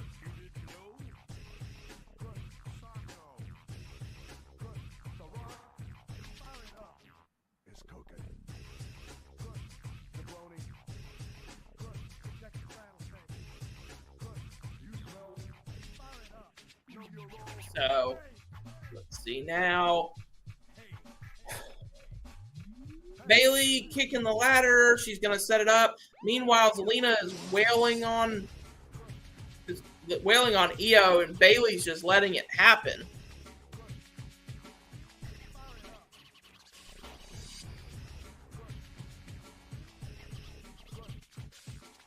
Bailey getting another ladder, dragging it into the ring.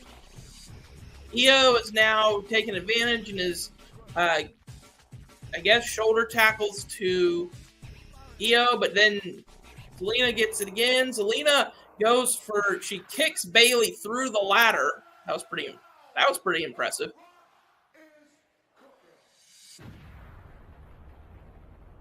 Trying to drag Zelina off the ladder, but she does a Hurricane Rana from the ladder onto Io Sky. Zelina trying to climb the ladder, but Bailey's got her and smacks her head against the thingy. Oh, they've now got her trapped in between it, and they're pulling her back and forth between the two. This is actually a very creative spot. I like this.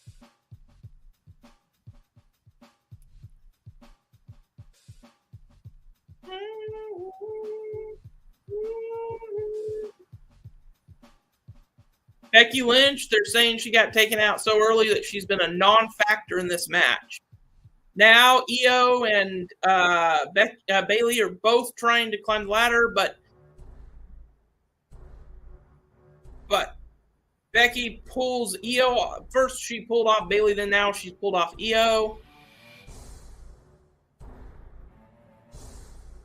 One woman taking out the other four.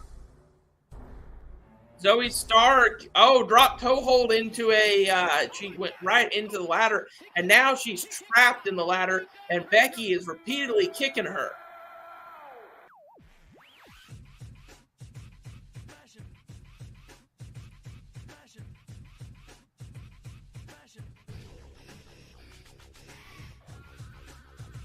They're saying, can you imagine the reaction if Becky Lynch wins tonight, which doesn't make any sense because she's not British, she's Irish. But, trapping Zoe Stark. She's going for an armbar, but Trish grabs Becky and does a head scissors that throws her into the ring.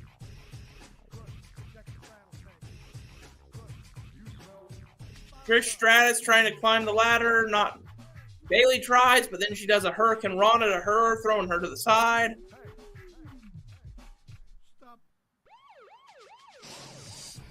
Yeah, they mentioned the fact that Trish Stratus doesn't really need to win this. She's accomplished pretty much everything there is to do for a woman in the WWE. Io trying to climb, Trish trying to climb.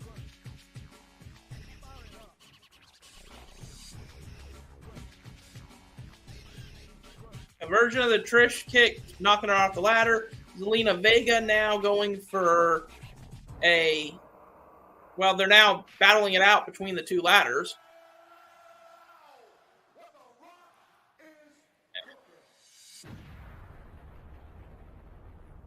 Zelina Vega slammed Trish onto the ladder she was on, is now climbed over to the other ladder, which is interesting.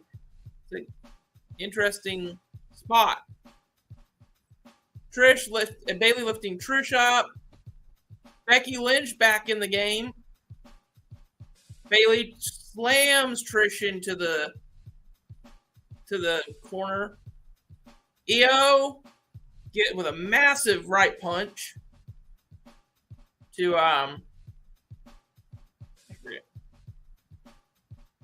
Bayley climbing one ladder next to Becky, who's climbing another.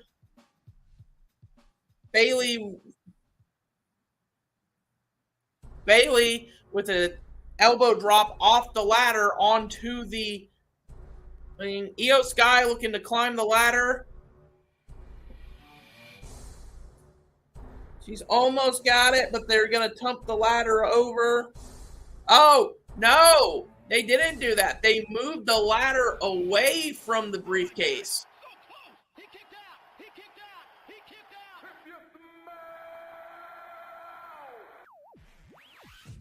So Io keeps climbing the ladder. I'm not sure why.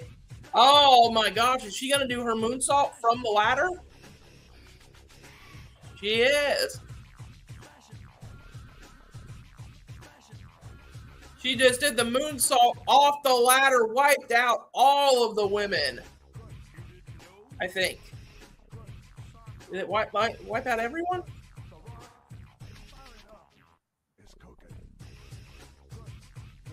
London may have gotten a new favorite in the Genius of the Sky, guys.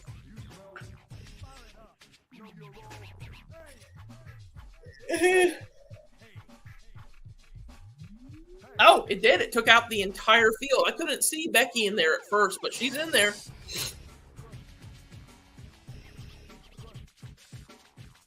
Trish Stratus is all alone. She's climbing.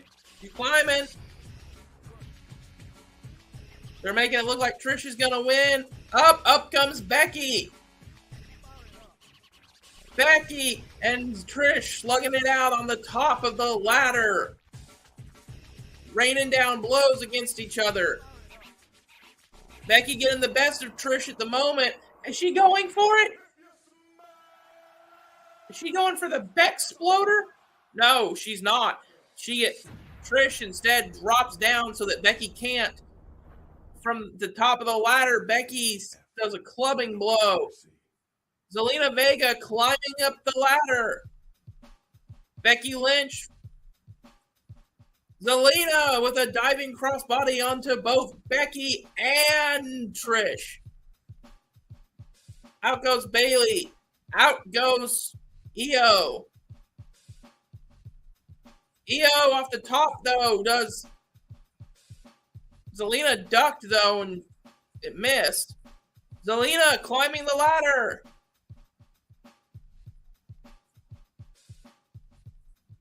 Trish and Becky working together for the moment. Powerbomb, double powerbomb onto Zelina.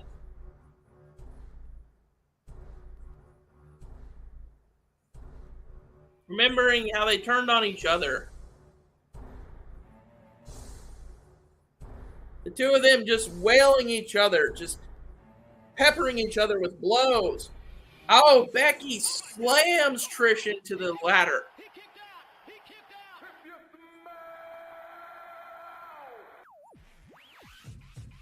They're saying Becky is a woman possessed. That she feels like she's got to win this.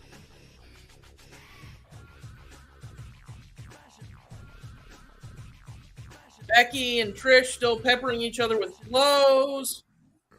Somebody's trying to bring in. They're trying to bring in a third ladder for God knows what reason. Like how many ladders can you have in one match? Oh, they missed. Oh, they're almost recreating the spot from the men's ladder match. Stratisfaction. Becky and Trish go back to hating each other and hitting each other. Oh, Zoe Stark with a super kick to Becky, and then drives her into the ring post. Just destroys her. Oh, and now she's got a pair of handcuffs. Zoe Stark with handcuffs.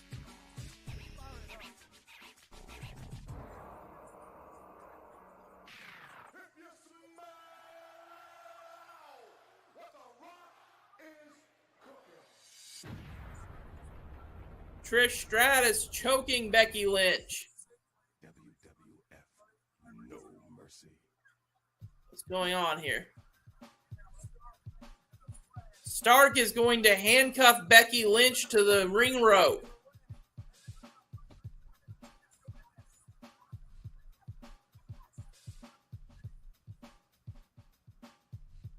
Oh, Becky trying to fight back though.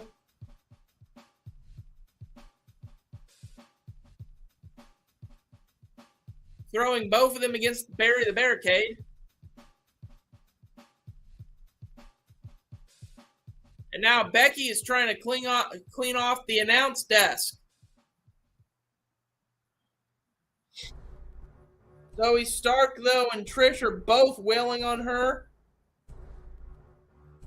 Zoe bouncing Becky off the table. See, the action happens so fast, it's trouble calling it because you got to remember everybody's names, what they did. Becky Lynch just ducked under a ladder. Now she's hitting Trish and Zoe. Sending Trish over to the announce table. Oh, and Becky just does I don't even know what to call that, but basically she dropped Zoe Stark on face first onto that ladder.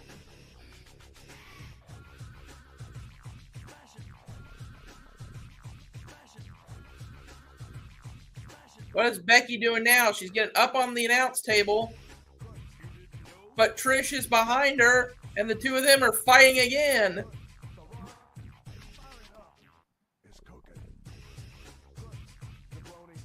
Oh my goodness.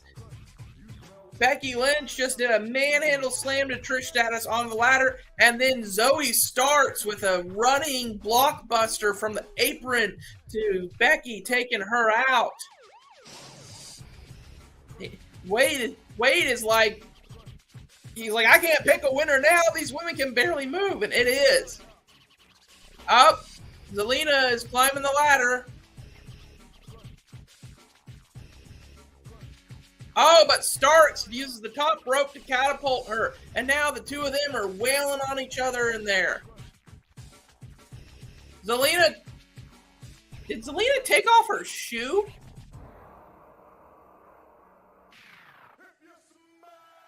She bounces Zelina's head off the top. Oh my God, what are they going for?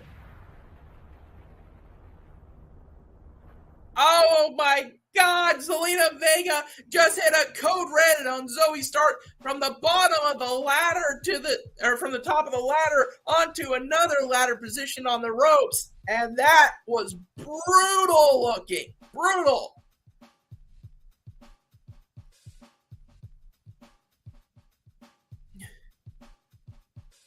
Code red onto the ladder. From the top of one ladder, code red onto another ladder. That spot was insane. You'll never see me doing any of this shit. I have a fear of heights. I am not getting up on a ladder and then letting somebody powerbomb me through another one.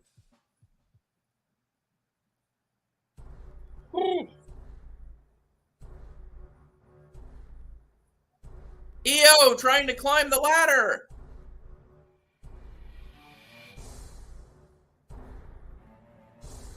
Io climbing the ladder.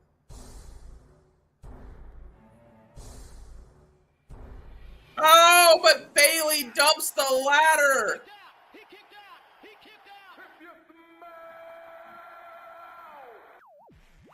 Bailey just screwed Io Sky.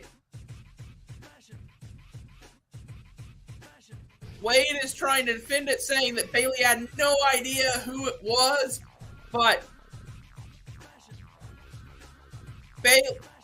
Bailey climbing the ladder now.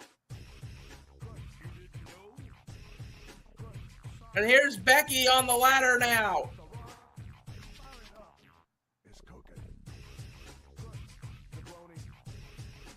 Seriously? Becky is using the handcuffs as a fishing hook to like Bailey. And there are some spots that are just too much in my opinion, and that's one of them. Oh, but Bailey uses it and handcuffs her to the ring. Or to the ladder. No, she didn't. Never mind. It looked like she did. Becky trying to climb the ladder.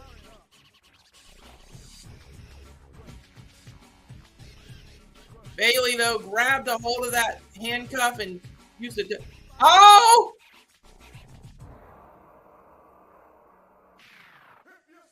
Io has handcuffed Bailey and Becky, so neither one can climb.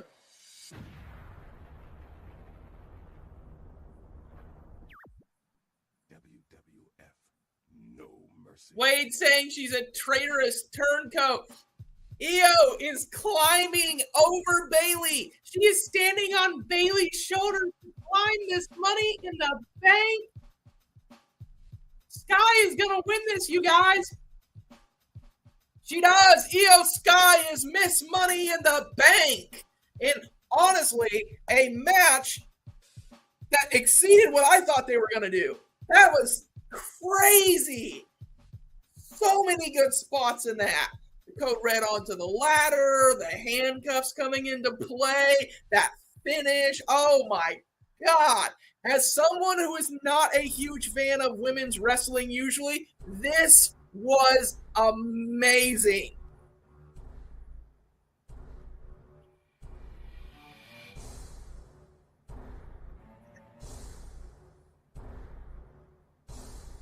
Bailey tried to screw the partner over, and instead, Io screwed over Bailey, and she won the Money in the Bank briefcase. That was amazing. Normally, Mick, I'd be like, yeah, you told me whatever. I don't care. You told me you were right, and I'm glad you were right. That was an amazing match with a great finish.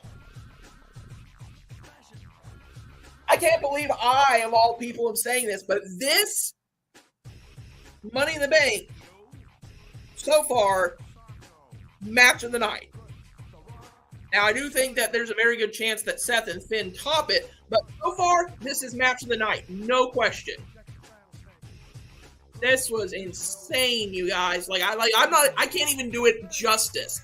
It was that crazy. I love it. It was great. Everything about that match was phenomenal.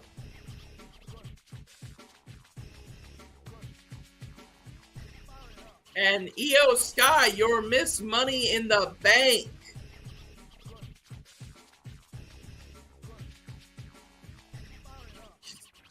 Golly, that match was good. And we still got two really big matches still coming, is what they're saying right now. We've still got the Roman Reigns and the Roman Reigns Solo Sikoa versus the Usos Bloodline. And we've got Seth Rollins versus Finn Balor. No mercy. Please go to commercial, guys. I need a minute to collect myself.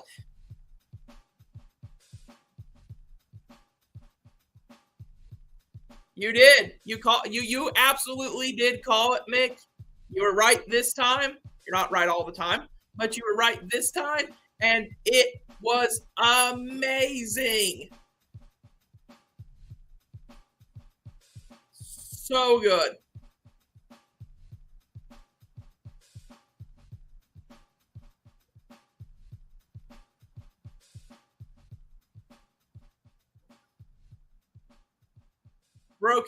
They're showing how Damian Priest won the Money in the Bank ladder match, saying that that LA Knight and the O2's Arena Dreams almost came true.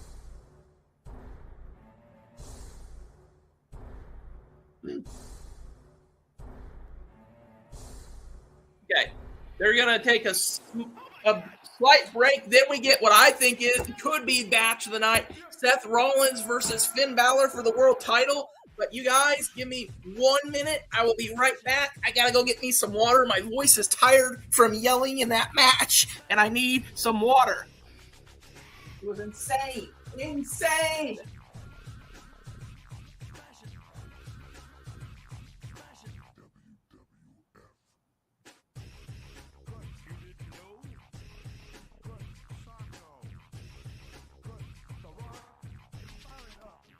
It's cooking.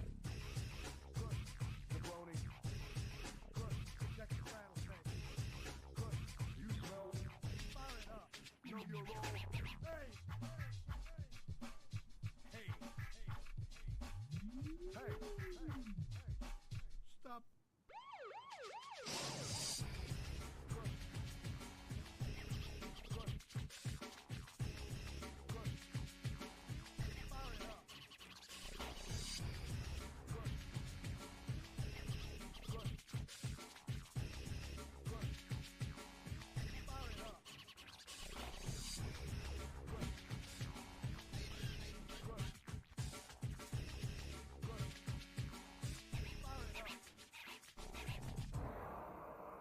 That was crazy.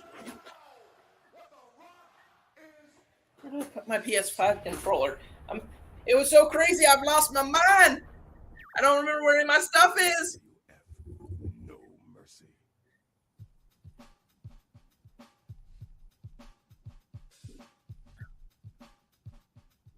They're showing us Seth Rollins. What?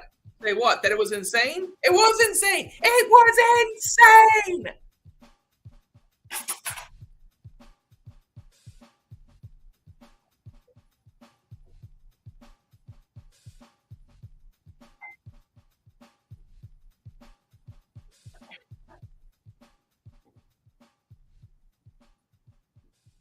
Seth's saying that it doesn't matter what happens, the results will always be the same. He is going to be the world champion, and that Finn is not going to take the title from him.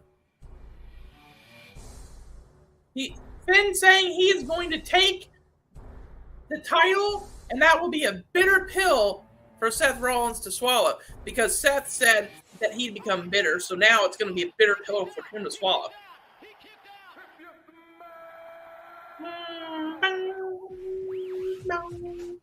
Boom, boom, boom, boom, boom, boom, boom, boom, boom.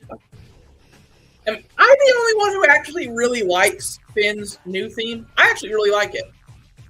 Finn coming out wearing, what is that? He's got some sort of mask on.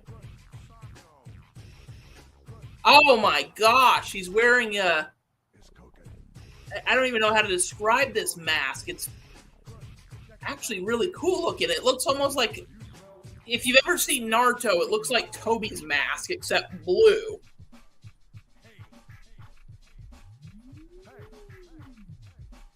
Stop. 2016 SummerSlam. Finn Balor wins the Universal Championship but has to relinquish it because of injury. Now, Finn Balor looks to take the title from Seth. OMG moment. That finisher was good, but the OMG moment of the whole match, in my opinion, I'm going to have to give that to that Code Red off the top of the ladder. That was insane. Like Like how do you like? Okay, I want to do a code red off the top of the ladder through another ladder. Like, how does another human being hear that and go, "Yeah, I'm okay with taking that bump"? I'd be like, "Hell no, you aren't power bombing me off of a ladder. You ain't even getting me to climb the ladder, let alone power bomb me off of it."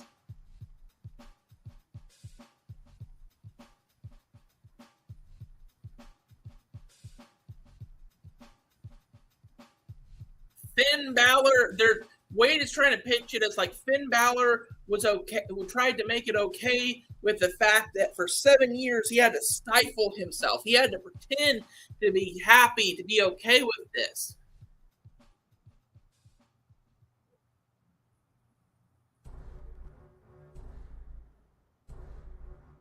So now we get this, and this is going to be.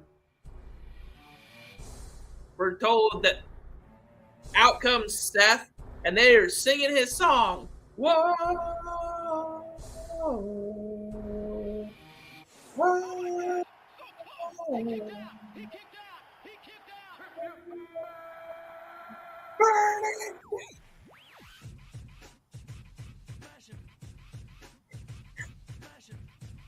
Unlike some people, I'm not the world's biggest Seth Rollins fan. I like Seth Rollins a lot.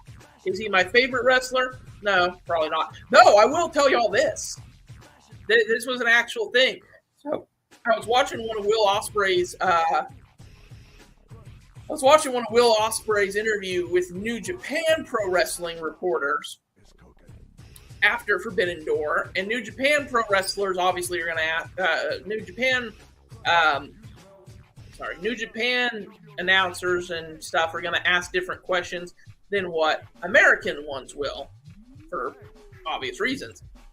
And so one of the announcers, they said, "So what would be your dream match, Will? If you could have any match with any person in the world, just they come through, even if it's only for one night." Oh, I love you too, Mick. We may fight, but you know what? All family members love each other, and they fight. You know, nothing says you don't do both. But anyways, so they asked him this, and they said, "So what would be your dream match, Will Ospreay? Like your absolute dream match?" And Will just looks and he goes, "Well, I mean, it's obvious, isn't it?" He goes, "Obviously, the answer is Seth Rollins." He's like, I'd love to have a match with Seth." He goes, "And if it ever works out, I'm going to do everything I can to ensure that I have that match with Seth." And as I'm sitting there, I'm thinking, I was like, man, wouldn't it be cool if WWE and AEW could put aside their differences for one night, just one night, and give us that amazing match? I'm like, I don't think that'll ever happen, but it would be awesome. Whoa, whoa,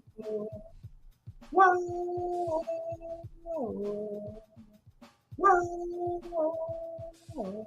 Yeah, I have to admit, that is a catchy theme.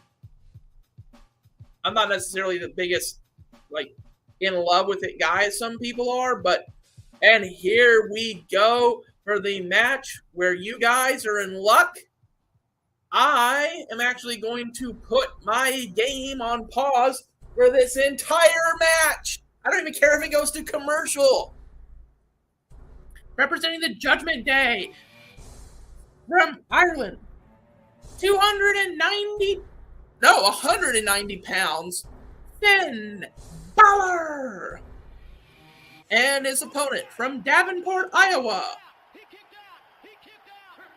weighing in 225 pounds, he is the world heavyweight champion, Seth freaking Rollins.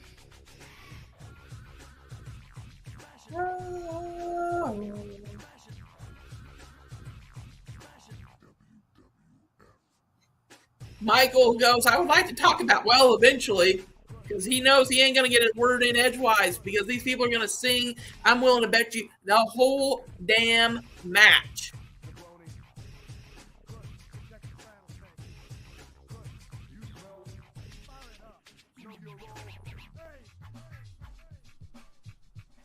Seth Rollins with kinesio tape on the left side of his rib cage to remind us that he is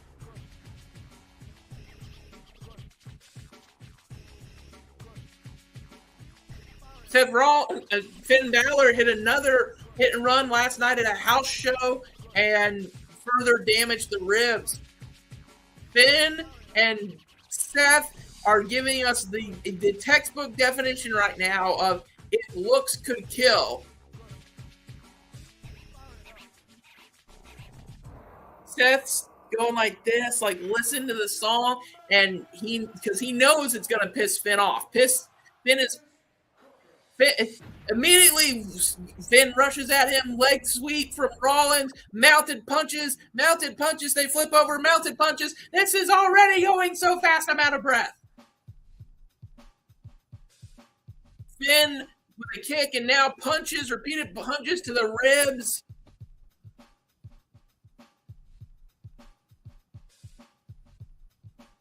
Grabs Finn, drags him over to the corner, tops him on the top rope, suicide dive. Seth hits the suicide dive. Finn crashes his head into the barrier. No, we are not Alfred Timbo. You may be waiting for Roman Reigns. I'm waiting for the match right. I was waiting for the match right now. Seth freaking Rollins versus Finn Balor, two of the absolute best in the world.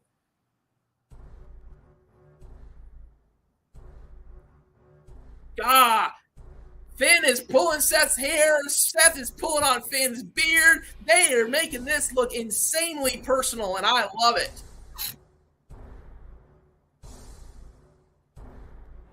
Rollins running through Balor with a clothesline at ringside. Golly. I'm going to be dead by the time of the Roman Reigns match, guys. I still call it, but I'm going to be like... Oh, my God. Seth with a drop. Finn goes for a kick to the gut, to the ribs. Doesn't work. He's lifted up for a powerbomb. Finn with repeated blows to the head of Seth Rollins. And he tries to stomp on those ribs. It doesn't work, though. Seth gets out of the way. Goes for the stomp. Misses. Kick to the gut. Going for a pedigree.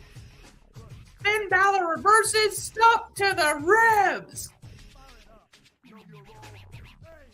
Seth tried to cross the arms, and it didn't work, though. He still took the damage. Now, Finn stomping repeatedly on those ribs. Oh, my God. And this is the first 5 minutes of the match, guys. First 5 minutes. No, this is the only thing I have. Finn Balor now working on Seth's ribs and now going for a crossface. Now with an elbow drop to the ribs. Goes for pin, one, and Seth kicks out.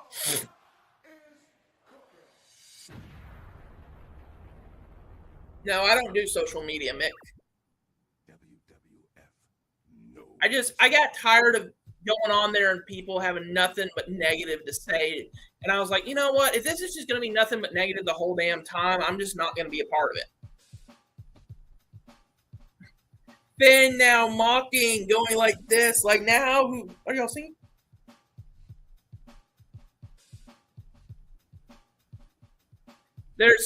Some people are singing the song and others are chanting, "This is awesome already." And again, this match isn't even 5 minutes yet. Tying Rollins up in the rope, bending him.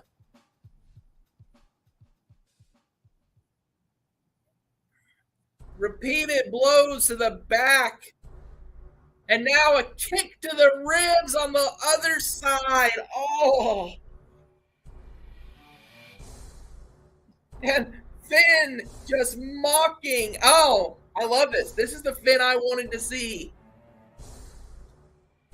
You gotta remember, I'm a New Japan Pro Wrestling guy. This is Fergal Devitt. This is the man who created the Bullet Club.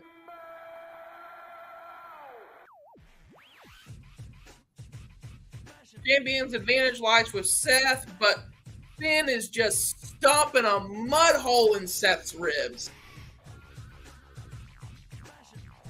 Does anyone want to even try and pick a winner in this one? Oh my gosh, back in the ring, repeated shoulder tackles to Seth's ribs. It's cocaine.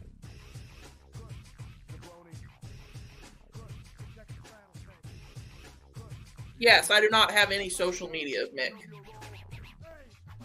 Oh, running shoulder tackle to the ribs. Oh my God. Oh. Yeah.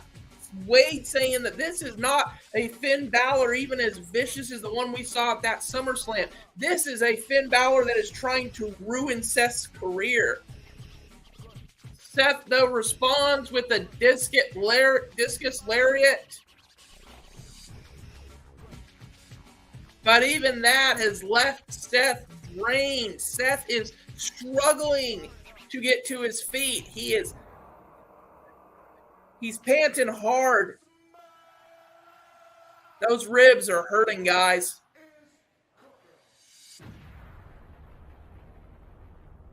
Repeated blows. Rollins is repeated blows to Balor's head right now. Seth Rollins with repeated blows to Finn's head. I'm talking repeated. Like, I think he's up to 20 now. Then a knee to the gut. Now kicks to Balor's head. Trying to do it. Rollins with a knee backbreaker. And then a running knee by Seth. But he can't capitalize.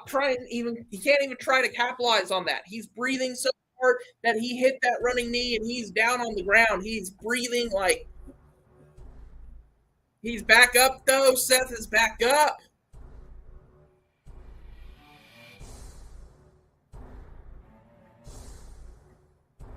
Seth going over to the corner. Oh, he went for the stomp, but Finn Balor countered it. 1, 2, with a roll up.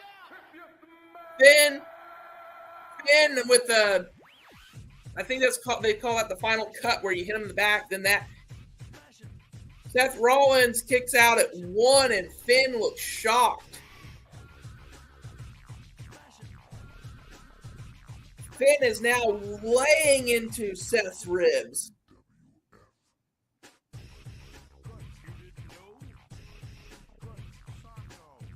They're saying perhaps Rollins too prideful. Finn Balor also a prideful man, though.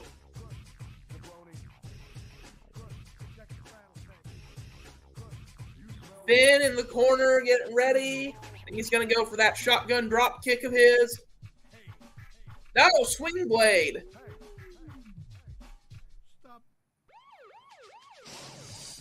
Now he's going for the shotgun drop kick. Oh, super kick from Seth Rollins. Seth Rollins has him up. He's going to try and buckle bomb him. Buckle bomb.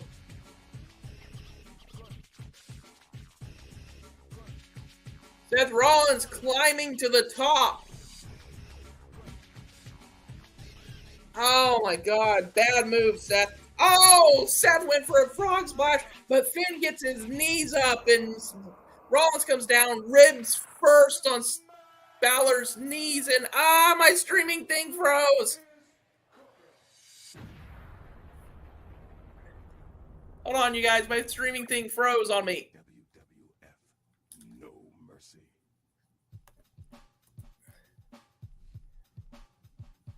Oh, what the hell happened? I'm so sorry, you guys. My streaming thing froze on me. No! It was the match that everyone cared the most about. No! No.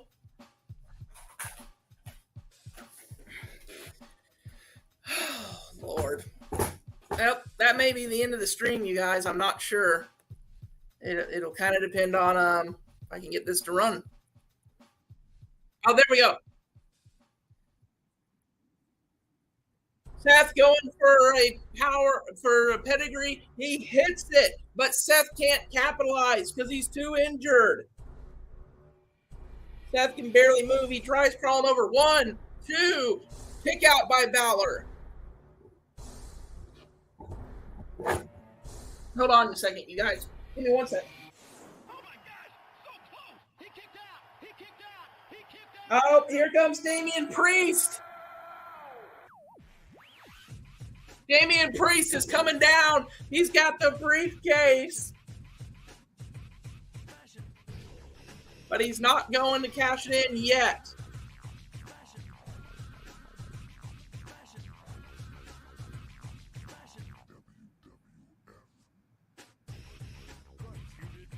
They're chanting cash it in, but I don't think he's going to. Oh, Finn Balor with a surprise roll-up. 1, 2.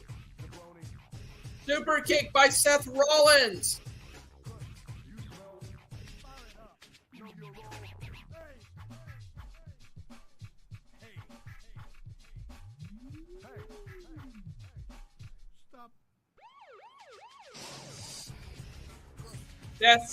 They're talking about Seth did the same thing at one point in time in his life.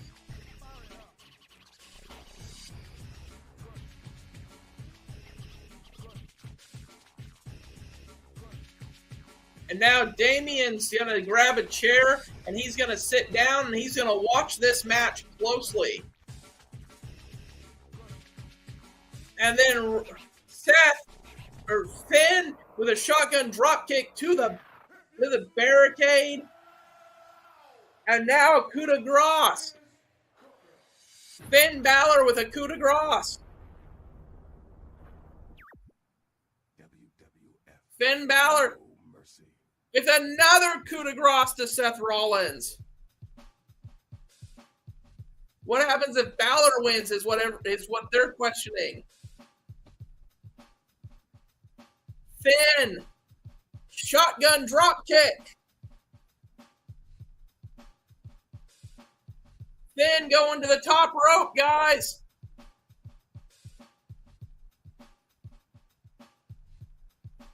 Damian Priest looks like he's going to cash in.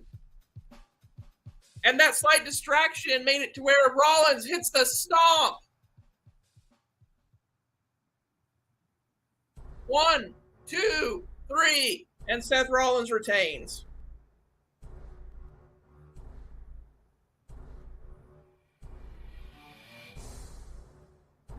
Seth Rollins still your World Heavyweight Champion.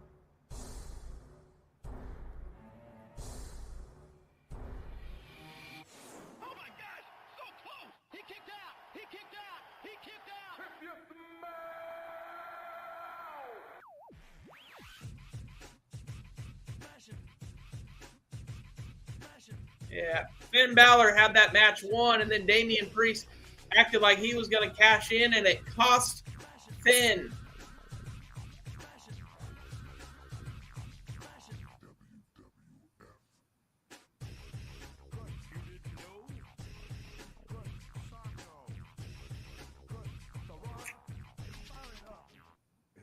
Yeah, Seth hits the stomp, retains. That was a crazy good match. Too short, though, in my opinion. I thought it would have gone longer.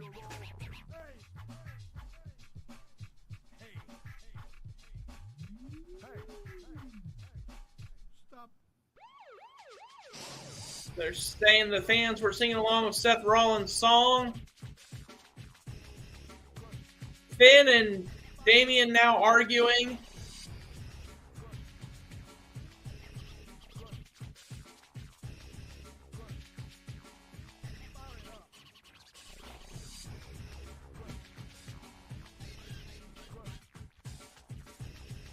Finn and Damian arguing as Seth stares on.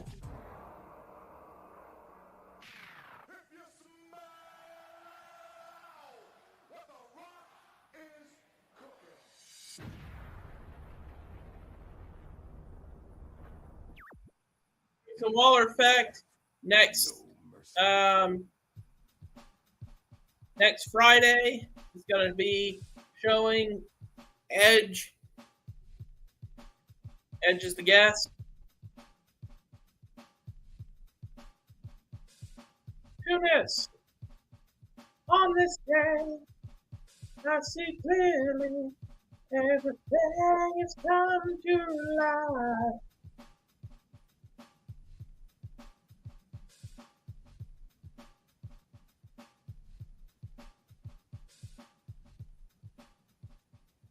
One spear and it's all over.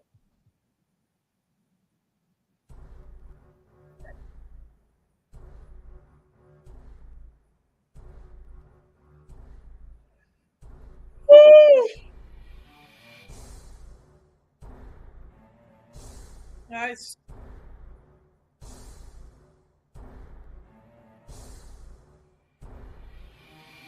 Mm-hmm.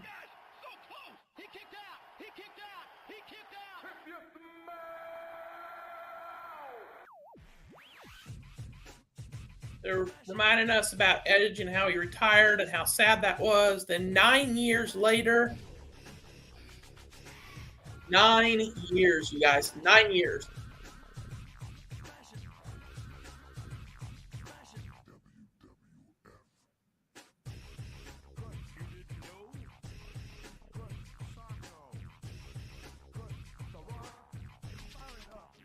It's cocaine.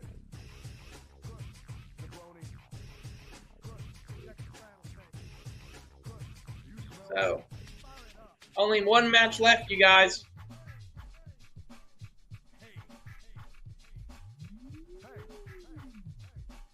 Stop.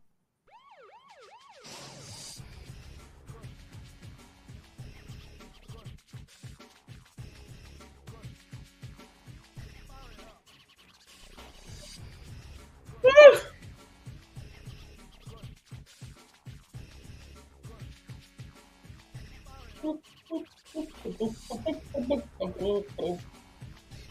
More talking about the whole Edge thing now.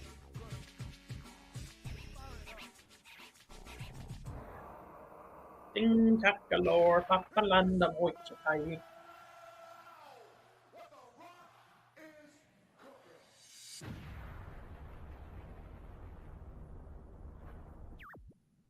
WWF. No mercy.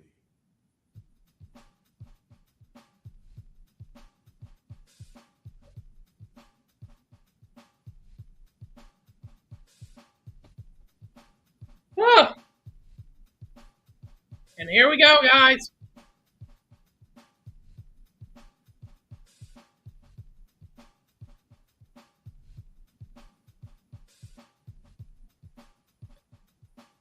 What's going on?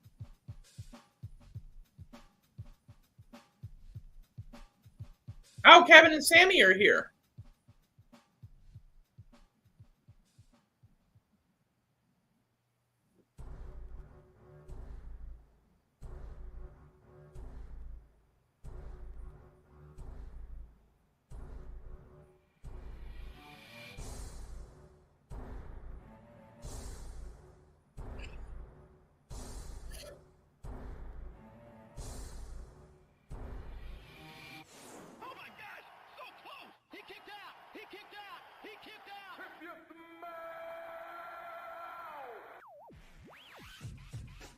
Nick, I'm not going to ask.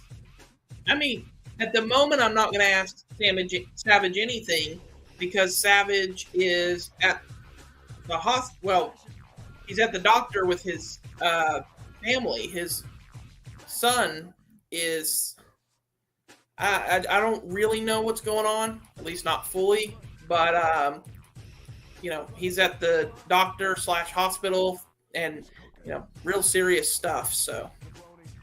And my streaming service freaking fizzled out on me again. What is going on with this thing?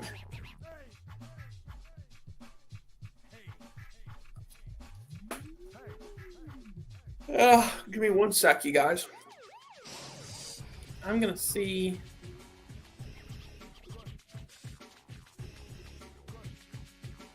1 second.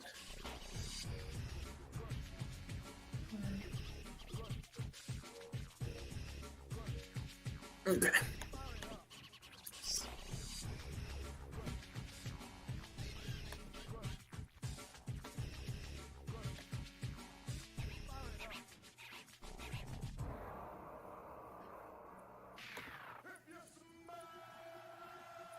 Well, they're showing live Money in the Bank stuff of Randy Orton. I'm not really sure how that factors in here, but WWF. No mercy. yeah.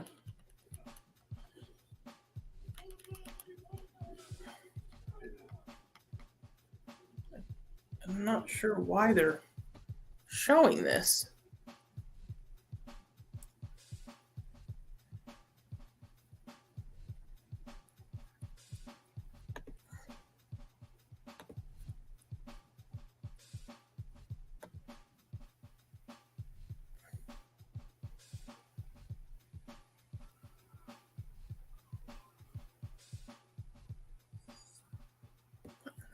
How?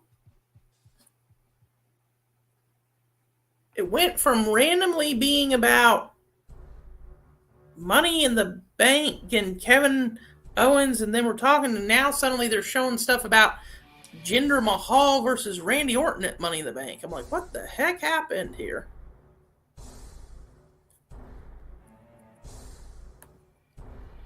I guess they're having issues with the streaming service or something.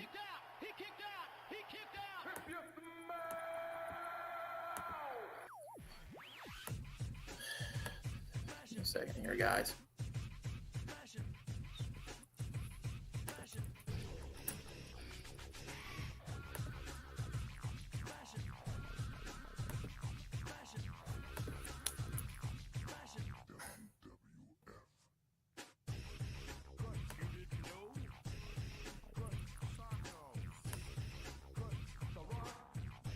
There we go. Sorry. I have no idea what that was about. But now they're talking about the Roman Reigns, Solo Sikoa, Bloodline Civil War thing. Like I said, guys, I'm sorry. I have no idea what happened. In 1 minute, it was talking Kevin Owens and Sami Zayn. And the next thing you know, it's, oh, guys, by the way, here's Randy Orton facing, somehow it's Randy Orton versus, Jinder Mahal. I think what happened was somehow it got transferred from WWE Network to WWE Channel, and I don't know how that happened, but you know, fate happens. I don't know what to tell you guys.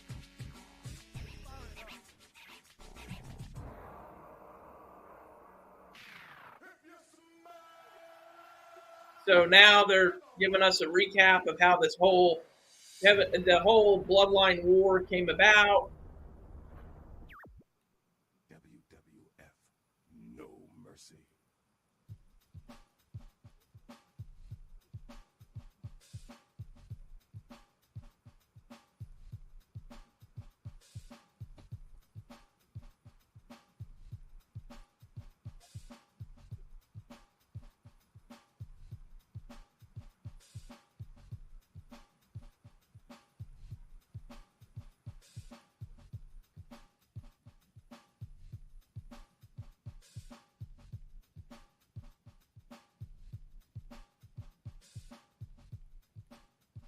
And a reminder of what led to all this.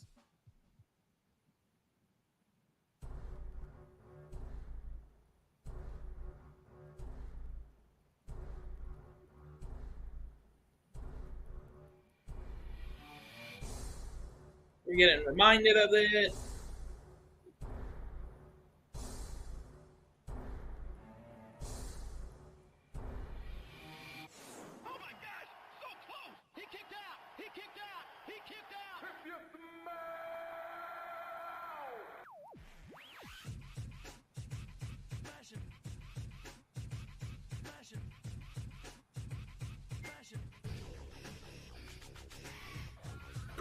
Hold on.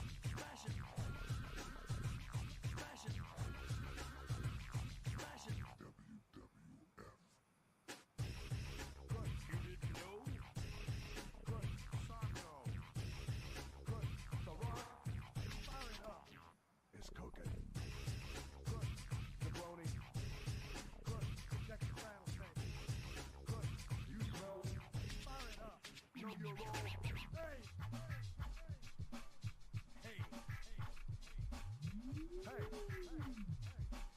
Stop.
They're talking about how this all came about, the whole bloodline civil war thing.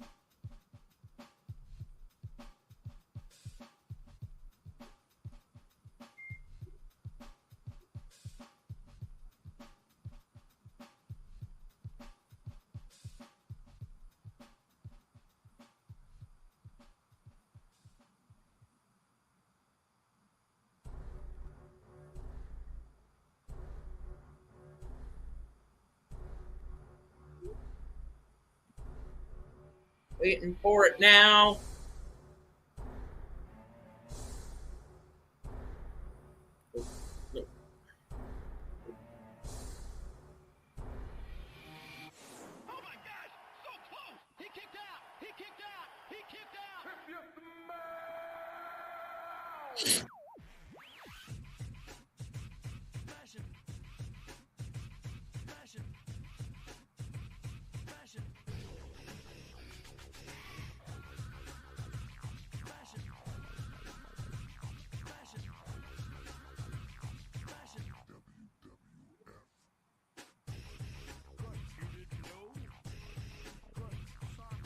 Ooh, Snows coming out first.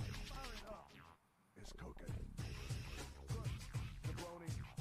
Down since day one ish. They've been down since day one ish. Down since day one ish. Knock them up like this. Knock them down like this. Or however this song goes.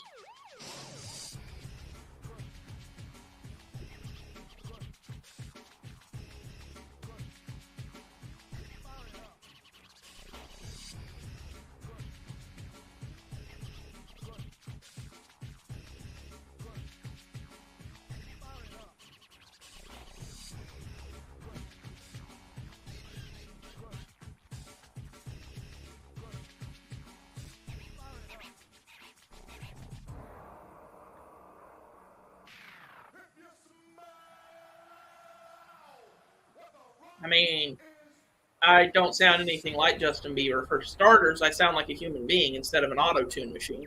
Secondly, Mick, you want to go back in timeout, bitch? Nah, I'm just playing with you, man.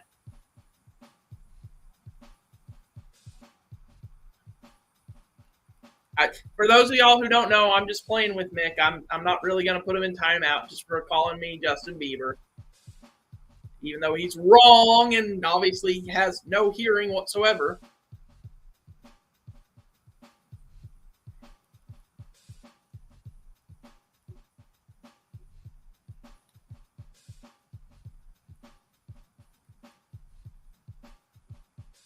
Ooh.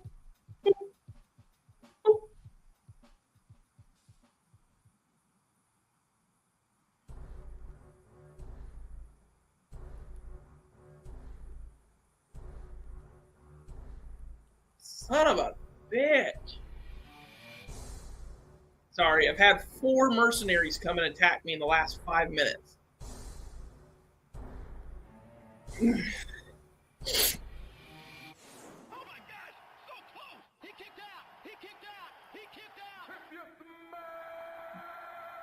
He says maybe if the Usos can somehow pull off a miracle, he'll change his tune tonight. Wade Barrett saying that they were not the same tag team that won the gold and all that.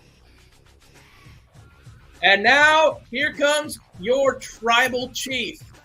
Ladies and gentlemen, he is the head of the table. He is the tribal chief. He is the longest reigning WWE champion of the modern era. He is Roman Reigns.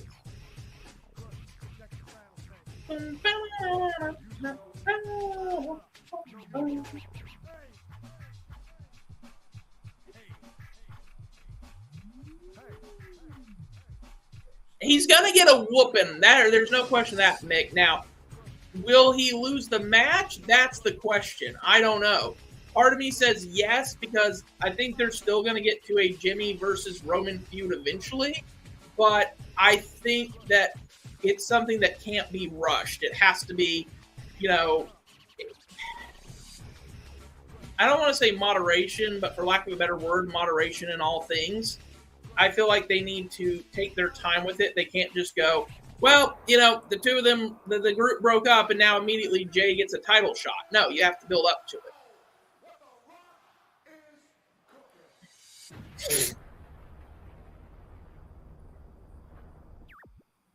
WWF.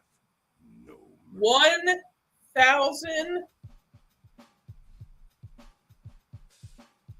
1,030, I think they said 1,335 days. Like,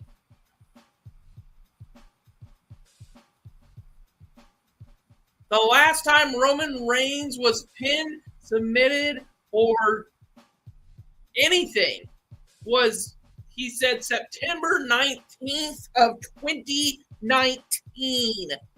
2019, guys. 2019.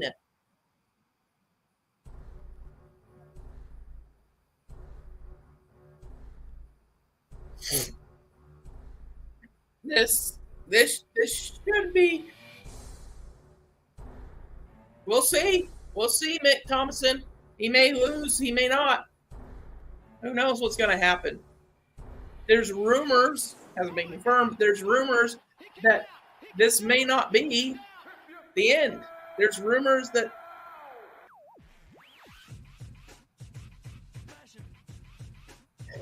there's a rumor that he may be bringing in other members to make a new, stronger bloodline. I don't think that's true, but there's rumors. We'll see.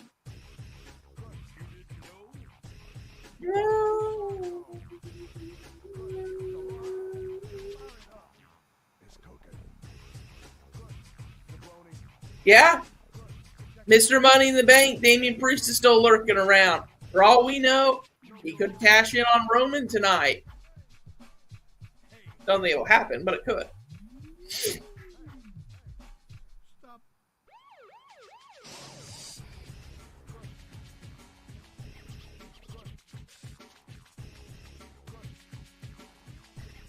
They're saying the Usos are saying if he loses, he stops being the head of the tribal chief, he stops being the tribal chief and the head of the family, which of course is not true. And the reason why that's not true is, does he still have the main primary title? Yes.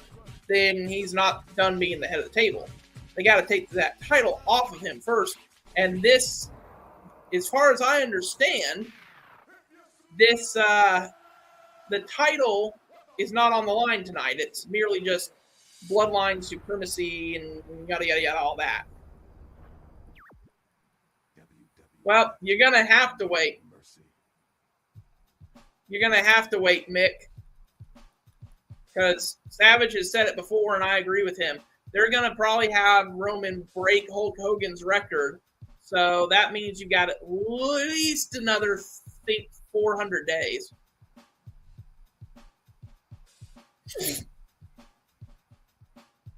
So, might want to wait.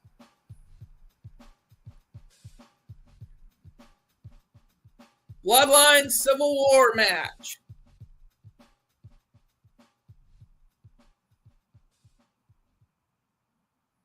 Jimmy and Jay, the Usos,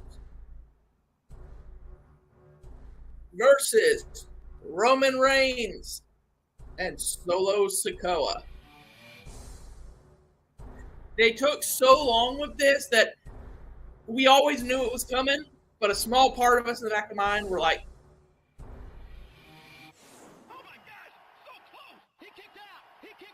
whoa, Sikoa and Roman Reigns.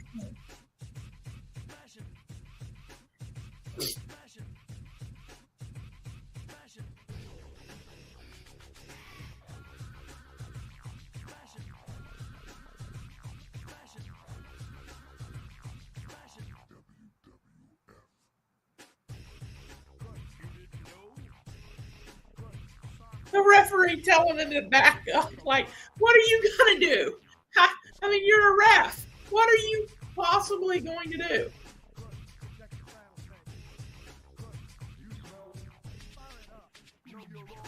They've never competed against Solo Sikoa. This will be the first time. I'd love to see that, Mick Thompson. I don't think it happens, but I think I would be okay with it.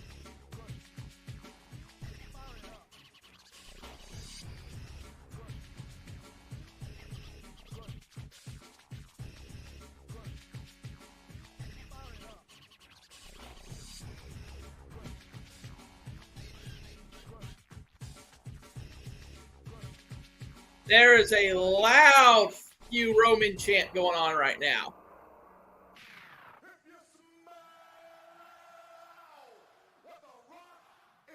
Yeah.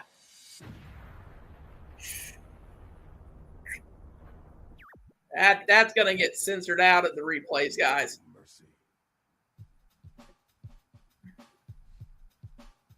So it looks like it will be Jimmy and Solo Sikoa starting this match out, you guys.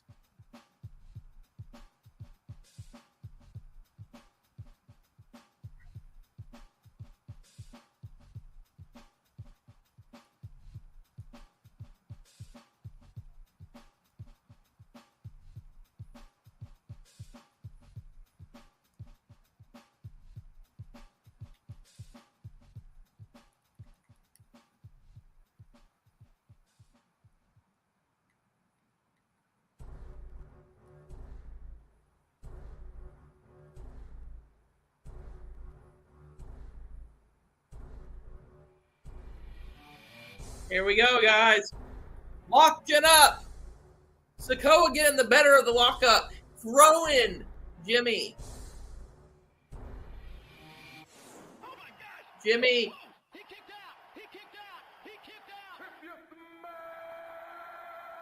8 years. I didn't realize Sikoa was 8 years younger than his brothers.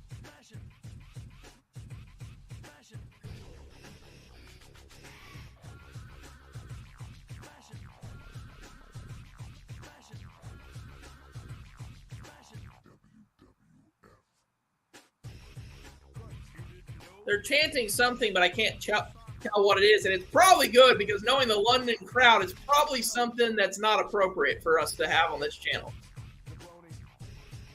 So, you know. Yeah. So, anyways.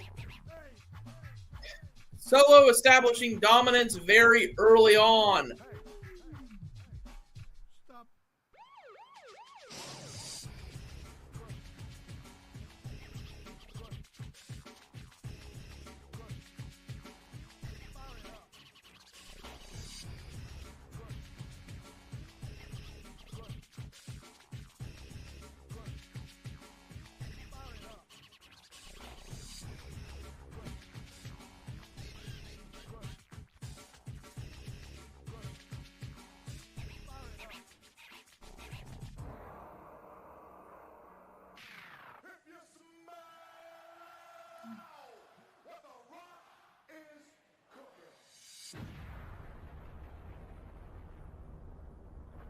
This is chopped by Jimmy.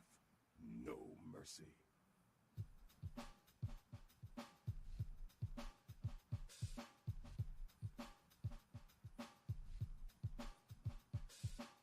Solo Sikoa now with chops, and they're saying that the Usos have never felt the force of it because they've always been on the same side as him.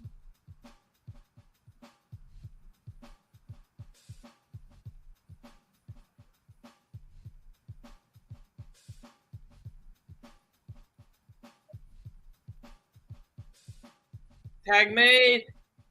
Jimmy and Jay working together. Splash in the corner.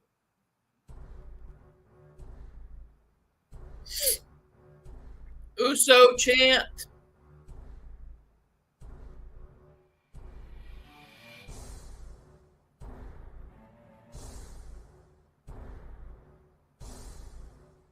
Roman demanding into the match.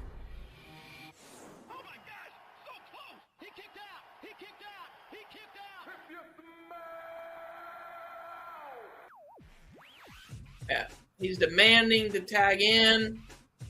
Solo Sikoa looking like he's not going to, but eventually is.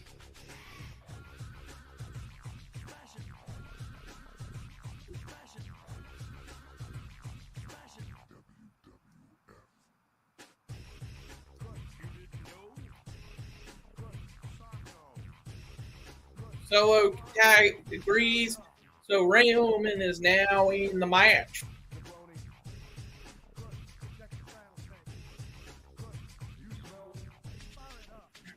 Wade Barrett, of course, doing his best to make it seem like Solo didn't want to get out because he wants to protect Roman.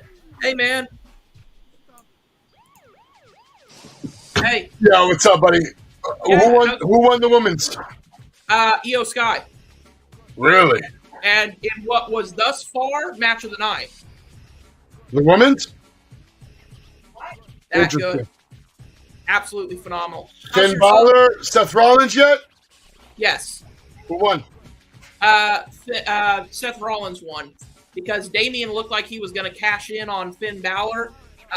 Cash in on Seth, and it caused Finn to hesitate, so he hit the stomp, and then they teased kind of, some tension in the Judgment Day. Gunther and Riddle? Gunther won that one. Good. And Drew McIntyre returned. I saw that before I left. Cody Rhodes and Finn and Dom? Cody won. There was no involvement from Brock or nothing. Really? Clean win for Cody. Clean win for Cody. Which, of course, I said to the group, I'm like, how did this help either one of them? I mean, Dom lost. Dom lost, and Cody can go, I got a clean win over Dominic Mysterio. That's not right now. I'm seeing a little tag action between Roman, Solo, and the Usos. That's the match we're on right now. Yeah, Roman was able to dodge a double super kick. How's your son? He's okay. He needs to be on some medication. I want to finish watching this, but I just wanted to come say that I'm back home, but I still got a couple of things, unfortunately.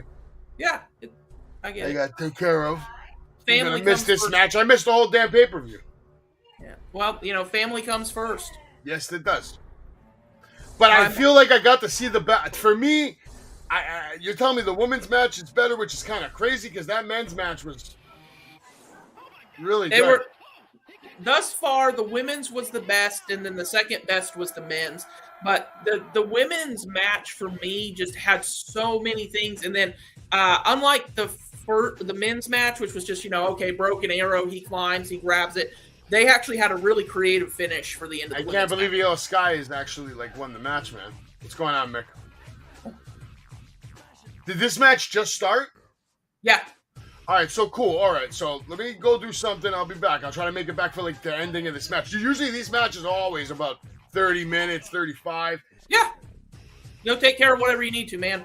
Yeah. Everybody. Come. Ella. You feeling better? You took a sip or two? Oh, my boy. He's not feeling good, guys. He's got to get some rest. Aww. Poor Prince of the Savage Kingdom. That's Money in the Bank. That's the tribal chief. That's the tribal chief. We want to go put up the ones? Put up the ones? No, not yet. Oh, so your son's name is George?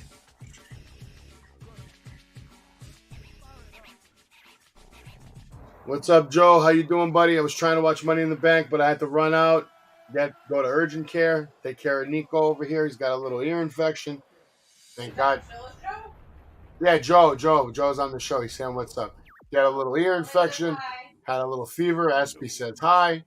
Nico says hi. Yeah, I get it. My mom we went swimming. This was probably about 6 months ago. SP said she's going to text you. She's going to text Prissy in a little bit, Joe.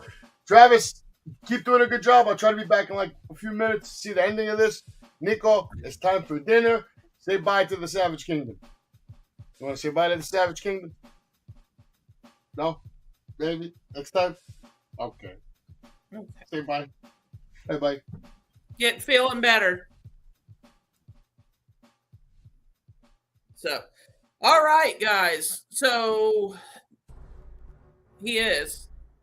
Oh, his name's Nicholas. Okay, Nico. Okay. So, Roman putting the boots to Jay right now. Repeated kicks in the corner. Solo grabbing Jay and shaking him. I can make jokes here, but I feel like I shouldn't, so I'm not going to.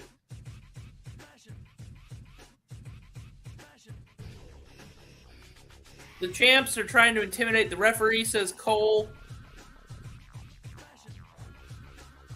Headbutt from Solo Sikoa, and man, those headbutts from him look nasty.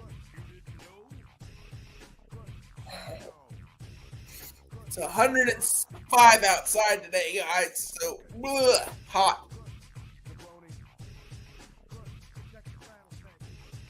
Solo Sikoa now with a vice grip on Jay's shoulder.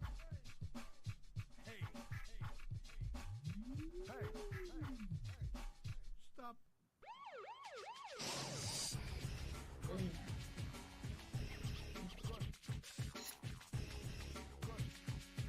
We're told that he had to try and kind of make it on his own, and that's what changed Solo Sikoa into the man he is today.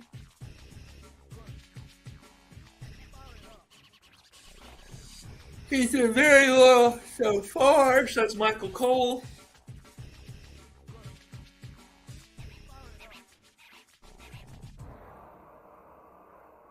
Trying to fight back now. Yeah, he is.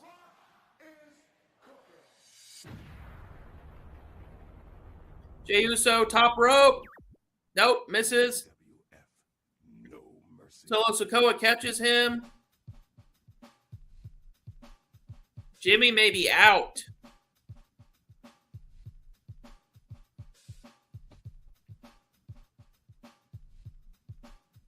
Roman acting like Solo Sikoa is something unique and special, which he is. I want to try my best to watch the end of this match and eat some Five Guys, goddammit, because I am hungry. Yeah, I'm sure. Fucking starving. You like Five Guys? You know what Five Guys? Go Five Guys. I've been to Five Guys once. They're good. You know who likes Five Guys? Anthony. You? He likes 5 guys, 6 guys, 7 guys, 8 guys, as many guys as you can shove up his ass. I love it. Who is this? Especially if they all look like John Moxley. Who is this? Anthony? I was just talking shit. Oh. Shout out No, to it's Anthony. fine. We It's love fine. you, Anthony. You get it. And I get what was going on. Well, I don't know if it's the same thing, but so my mother, we went on a camping trip, had a good time, all that. She came back. She got some sort of weird infection to where she was in the hospital for like 2 weeks with it. Oh, that An sucks. infection in her back. And even the guy who was at the hospital was an infectious disease specialist was like, we have no idea what this is. So always great when a doctor says we don't know what this is. Oh, that's always good news. Yeah. Solo over here abusing his brothers. He's in the ring right now with Jey Uso. Wail on him. No, Jimmy Uso, excuse me. He's beating on Jimmy Uso as Jay looks on. Roman Reigns. It just looks weird seeing Roman in a tag situation. It does. It's almost awkward just seeing him wait for a tag from Solo. I think the whole reason they're even doing this tag match is so that somebody can get the pin on Solo or Roman or whoever, and they can go, see, now I have the right to have it singles.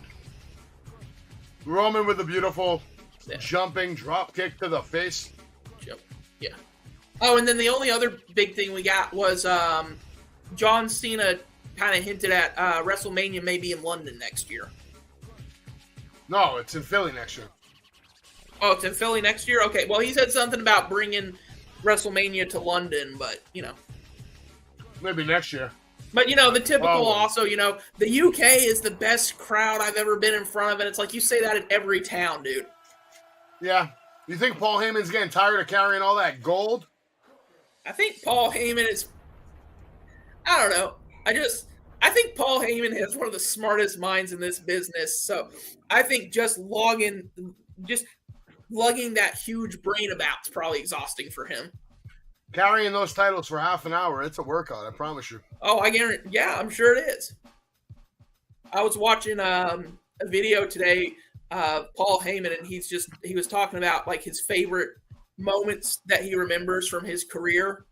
And he goes, nothing for me personally. He talked the whole, with the whole one when It was R-Truth, and he's like, and you may be big, but you'll go flying over that top rope, Paul Heyman. He's like, even I had trouble keeping a straight face on that one. Roman made quick work of Jimmy Uso as he tags in Solo, coming back in to. And see, this has got to be awkward, coming in there and having to beat up your brother. Well, I guess that's how powerful those championships are, Travis. Those championships. Yes, and they've talked about this. In this match, they've even mentioned this. Solo Sikoa is 8 years younger than his brothers. So he grew up on his own. He grew up different. He grew up, a self-made man. So they're kind of presenting it as like, the two of them travel as a clique, and Solo is over here helping Roman because that was his decision. Roman with that big boot he does. Good storytelling. Yeah. The fact that as much as it annoys me that Finn lost, but even then, Damian, costed Finn the title and all that, it could still build. So Damian actually cost him the title. Yeah. He had hit him with two coup de grace, rolled him in the ring, was going for a third one from the top rope. Damian acted like he was going to cash in, and it made Finn hesitate. Finn went for it. Seth got out of the way, hit the stomp. The drama's real. Yeah. I feel like Judgment Day, I don't think Judgment Day will be as good as the Bloodline story, but it could still be a good story.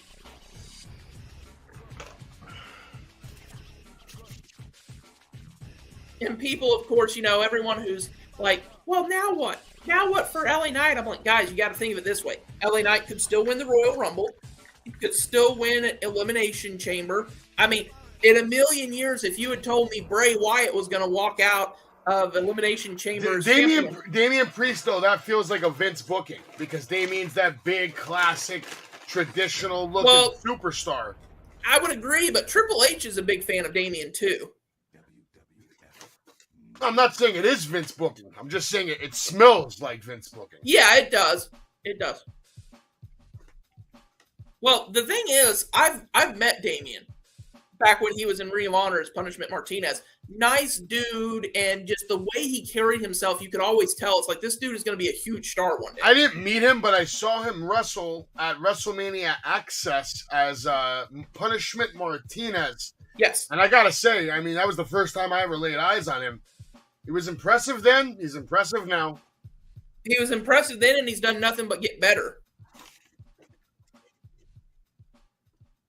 Roman Reigns now gets knocked over the top rope by Jimmy over here. We haven't seen Jay in a long time. You know that hot tag is coming. Yeah. Do you think we see what's your prediction here? We're going to see a clean finish or some kind of shenanigans? I think we're going to see shenanigans of some kind. Now, it could still be a clean finish with shenanigans in the match, but not in the finish. But like I said, I think this has to be, somebody has to pin either Solo Sikoa or Roman so that they can go, okay, now. What I don't like about this entire storyline is that it kind of makes the world title irrelevant, though. Because while all this bullshit Civil War's going on, where's somebody's opportunity for the world universal undisputed motherfucker? Well, that's what I'm saying. I think that tonight one of them wins, one of the brothers gets the pin, and then they go, that levies him into he's the next challenger for Roman's singles title. Crazy. Yeah. But the thing is, I was watching one of the documentaries, I can't remember now who it was, but it was somebody, and they were saying, like, some feuds are so good they don't even need the title. And one of the examples they gave that I agree with was, I think at the beginning it didn't have the title, but the Jericho Shawn Michaels feud, that felt so good and so real that it didn't even need the title. I felt the same about Jericho and CM Punk, and they didn't get the main event either. That should have been the main event. They had two huge stars with a real storyline. And that was for a championship. Let's not even get into that because I'll go off on that. And that was for a championship, no less. Exactly. And that I think it was overshadowed by Rock Cena, right? Yeah, I think so. Jay now in the ring. Big flying ass bump to the face of his brother, Solo Sikoa. Jay over here putting up the ones. I gotta say, Jay's in way better shape than Jimmy. Yeah. No mercy. I mean, at this point, I separate them by shirt and no shirt. I automatically know who's who just from that. I'm like, oh, okay. Well, There's Jay, because Jay's got a good body. He's got his shirt off. And there's Jimmy with his shirt on. Well, the other way that I always remember is that Long Jay, hair, short hair. Yeah, Jay has shorter hair than Jimmy does. I know they used to always say that one of them wore face paint, one didn't, but it's like that gimmick is so long. But I gotta see, Jay is way more over than Jimmy ever has been or ever will be. Oh, absolutely. Like I feel like Jay has carried Jimmy for a long time. On the mic too. Yeah, and so somebody said this the other night. Jay eating the Superman punch. They were like Roman lying about wanting to make him the next tribal chief and right-hand man and main event Jey Uso. And I'm like, but here's the thing you have to remember. All of the best lies have a nugget of the truth in them. I think Roman really did want to try and elevate the Usos. Wow. Now Jimmy with a spear on Roman Reigns. Solo coming in for the save, and he makes it. The match is still alive, ladies and gentlemen. The match is still alive. Hold on, where'd Travis go? We gotta bring Travis back. It's okay. No, we real quick fix. Boom, boom, boom. Boom, boom, boom. Double spear. That was a double spear. Holy shit, Mick Thomason's got pizza. Thank you, Mick. So what was the very first match you did on Fight Forever? I don't even fucking remember at this point. I think it was an exhibition, probably Kenny Omega or something. One of the very first things. So I found out there's a couple of people you can unlock, but not many. Like you can unlock Owen Hart, you can unlock Paul White, Brody Lee, and Brody Lee Jr. I think. Maybe. And Cody and Aubrey, but Cody and Aubrey come right away. The other, you gotta, just like for Big Show, for Paul White, you gotta keep losing until he just challenges you, and then when you beat him, you unlock him. Double spear. For Owen Hart, you have to play 100 exhibition matches. Yeah. 100 singles exhibition matches. Yeah, it's a lot. Yeah. But you got a standoff now in the middle of the ring over here. Let's see. The thing is, we both say that. We go, well, that's a lot. But the truth is, the matches in this game are so fun and so fast that it really doesn't. You want this game to be good? You know what you do? You got to play triple threat matches, because that's how you extend the match. Because now you don't have to worry about just one person. You got to worry about two, and someone. It takes much longer to beat up two people than it does one. Have you learned? Because it took me a minute to learn this. Did you know that you can multi-finish? Oh, like finish after finish? Like, for instance, I have my two finishers right now are the X-Plex and the, what is it called? The X-Plex and the V-Trigger, the rebound one. So literally, I grab the guy, throw him into the ring, hit him with V-Trigger, immediately hit him with X-Plex. So they took two finishers at once. Are you talking about the power bomb? He does the pop-up power bomb into the V-Trigger? No. That's a signature. This is two different finishers for my custom wrestler, but it's I send them flying into the ring, the ropes, hit as they're coming back, hit them with the V-Trigger, and then hit them with the X-Plex where he tosses them up in the air and they slam down. And hit them with the V-Trigger, what? You just throw them in the warps and then hit the analog? Yeah. Super kick by Jimmy. Another super kick now lays out Roman Reigns. He's laid out in the middle of the ring. And Jimmy headed to the top rope right now. Let's see if he's going to catch this frog splash. And no, frog splash is countered by the guillotine. Now Roman has Jimmy in the guillotine choke in the middle of the ring.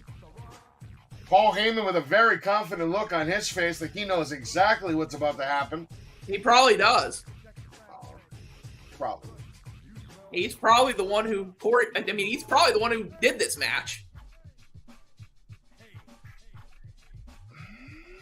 By the way, don't know if y'all have heard the rumor or not, but there's two big rumors floating right now. One is that Sting is going to retire it All In, or whatever, the Wembley Stadium match. Like, he's done for good. Yeah, he should just retire today. Yeah. He wants it to be at a big event. And then the second one is that his Ring of Honor contract is about to expire. So there's rumors that Brian Cage is looking at going to WWE, not AEW. Well, he already signed with AEW though. His Ring of Honor career contract is about to expire, and right now he's like, I don't know that I would sign another AEW contract because they're not going to do. I thought he already re-signed with AEW, didn't? No. Oh, the 1D on Roman Reigns, and he is down, but the ref's been knocked out, so they're going to steal one here. Obviously, we know what's coming. The fans are counting. It's a 5 count, 6 count on the Tribal Chief. But the ref is knocked out, Travis, and he ain't getting back up. No, because this is when the match. This is always the best part of these matches with the Bloodline, the endings that they do so masterfully well. Yeah. You know, and one of the things that's always driven me crazy is people who I hear go, well, Roman's not a good wrestler. If he was a good wrestler, why would he need to finish every match with interference? Because he's a heel. I wasn't happy with that 1D, though. They should have held on Roman's head a little longer. I think they were trying to hurt him. But now we're going for a double frog splash from the Usos. Solo drops Jimmy on the turnbuckle. There goes that ref. He goes flying over Roman right into the Anaconda Vice from Solo. They're going for the double rock bottom almost. Or Uranagi, more like a Uranagi, double Uranagi. Solo now picking up Jimmy, just drops him with a Samoan spike. Jimmy is done. Now we're picking up Jay. Roman's watching all this, and he's like, I don't know if he's upset or he likes it. He looks like he's getting turned on by all this. We're getting a super combo here. It's a Samoan spike and a spear at the same time. Double combo. Samoan spike into the spear. Jimmy and Jay Uso are done. And what they're doing now is Solo is dragging Jimmy's body on top of Jay, and I'm sure he's going to let Roman get the... Because Roman said, I'm going to smash him and stack him. And they're stacked, and they're smashed. No, they kick out! We get a double kick out. Look at Jericho over here bleeding, and he's got Sting in the walls of Jericho. My God, we got Sting. Look at this. He'll never retire. Look at him. You know the one problem I actually had with the exploding barbed wire death match? It's a gimmick match. It's fun. The other night I was trying to get out of the way, right? And I'm like, okay, I need to get out of the way, and I'm gonna run away because I need to just, needed the distance or whatever. And I don't even know how this happened, but somehow I ran myself into the barbed wire table. That happens. You got. And I'm like, Roman now sitting up in disbelief. He can't believe that these guys are even still in the match, that the match is still going on. Paul Heyman trying to basically stay calm and stay the course. Come on, guys. We know what to do. Smash them and stack them yet again. Solo now beating the hell out of Jay Uso, getting some shots in his face, and he's trying to hype up Roman, saying, get up! Let's kick their ass. I have to admit, Roman has gotten really good with his facial expressions. Oh, he's been phenomenal for about 2 years now. Yeah. Since the beginning of this run, pretty much. I mean, he's been. And they mentioned this today. They said the last time Roman Reigns was pinned, submitted, Baron Corbin, anything, September 21st, 2019, by Baron Corbin. Yep. Solo now clearing the announce table as they are obviously setting up something devastation-wise. Super kick to Jimmy, and he goes down on the table. Michael Cole and Wade Barrett trying to stay out of the way. They want nothing to do with Solo Sikoa. Jimmy now laid out on the table, and Solo is standing on the barricade with evil intent in his eye. What does Solo Sikoa have in mind here for Jimmy Uso at Money in the Bank? You just said this, and I'm sorry, but you said something about they're trying to get out of the way. Well, wouldn't you?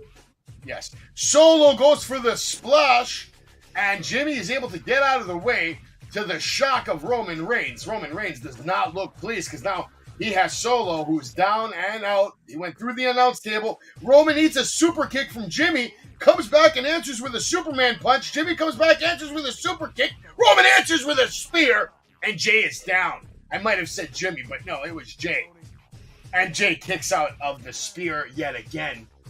Another Jimmy, kick Jay, it's okay. The Usos all look alike. Uso 1, Usos 2, Usos. If you've seen an Uso, you know an Uso. Keep it Usi. I'm an Uso. Red Uso blue issue. I was going for that one fish, two fish, red fish, blue fish, but I messed it up. That's all right. Fish is a fish. I was watching Finding Nemo earlier, so I've already dealt with a lot of fish today. The things we watch for our family members, right? Hey, Finding Nemo is a sad movie. It starts off with an entire family being murdered. That's not a sad movie. That's just Disney. It's crazy how every one of these Disney movies has to start off with a tragedy. Like the son and the father, they're alone now because somebody came along and ate the mom and the other 399 brothers and sisters. I mean, not one. 399 eggs were destroyed. I don't know if you've ever noticed this or not, but I've noticed that double super kick to the chin of Roman Reigns from the Usos, and then another double super kick sending Solo flying to the outside. It's a super kick party. I mean, these guys might as well get sued by the Young Bucks at this point because they are super kick crazy right now. Jay with a big time splash off the top rope, cover on Roman, and it's over. Jay is now the latest person to pin and defeat Roman Reigns. And there you go. There's how he's going to get his single match. But does he win? No. Does he have a chance? Chance? Yes. Is he going to? Come on, deep down, you don't really believe that either one of these guys has a chance to beat Roman Reigns. No, I don't, and I'll tell you the reason why I don't think either one has a chance. You said it once, and as I was doing some thinking, I really stand by what you said. I think that they're not going to take the title off him, period, until he breaks Hulk Hogan's record. 100%. They need to establish him as the new guy. And the only way you do that is by having the stats. Why do you think LeBron is still chasing ring 5, 6, 7? Because he wants to be better than Jordan. Even though he never will be. Right. It's like, look, I'm not saying I like the guy. Or, well, we're not even going to get into my personal opinions on the guy. But it's like, people can say what they want, but the simple fact of the matter is, look at Tom Brady. Tom Brady has 6 Super Bowls rings. Whether you love him or hate him, he's going to go down as the best of all time until somebody can surpass that. I'll say this for Jay.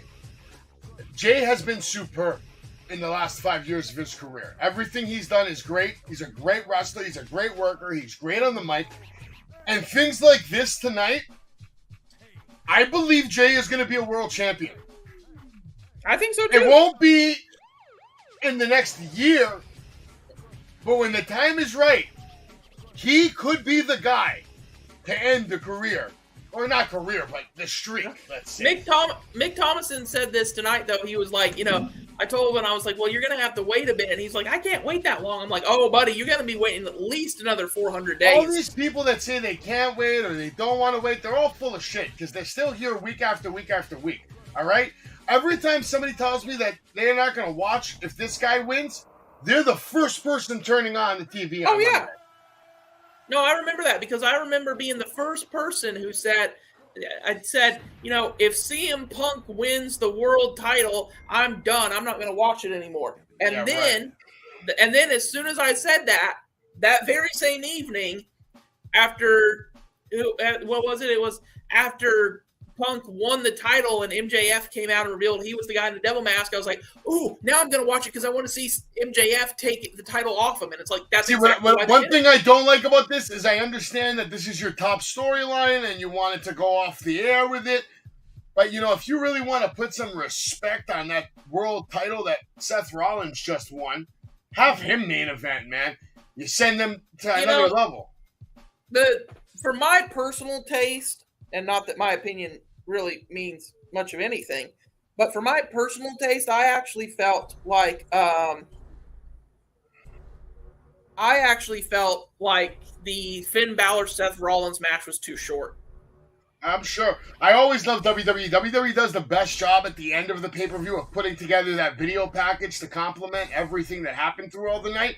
And then they're still editing the Roman Reigns part into it while they're playing it. They're on another level of quality, of entertainment and putting on a show. And like the difference between WWE and AEW, it's night and day. I don't care what anybody tells you. I don't care if a super fan for AEW comes along. They could sit there and argue till the cows come home, Travis. It won't change the fact that it's all meaningless and irrelevant. Because AEW's production value compared to WWE, it's like comparing a can of Spam to a filet mignon cut and cooked by Gordon Ramsay himself. Yeah. Look, I like that. That's why what I tell people all the time is this. Like, somebody asked me the other day, they go, well, which one's better in your opinion, AEW or WWE? And I'm like, well, they're both better at certain things. Like, I would actually say that in-ring competition-wise, I would prefer AEW. The Riddle match looked intense. And then Drew McIntyre with the Claymore knocking out Gunther. That sets up a hell of a storyline. I want to see more from them. They killed it all year last year with their matches with Sheamus and all that. Shayna Baszler, Ronda Rousey did the damn thing, kept the titles. Was that match even close? No, they lost the titles, huh? They lost the titles. Wow. Shayna Baszler turned on Ronda. Dom looks like he put on a banger with Cody, man. Suicide dives, flying elbows, and then he catches the 619. Cody cutter. And it's a wrap, baby. Cody is your winner, and nothing mommy could do about it even. Wow.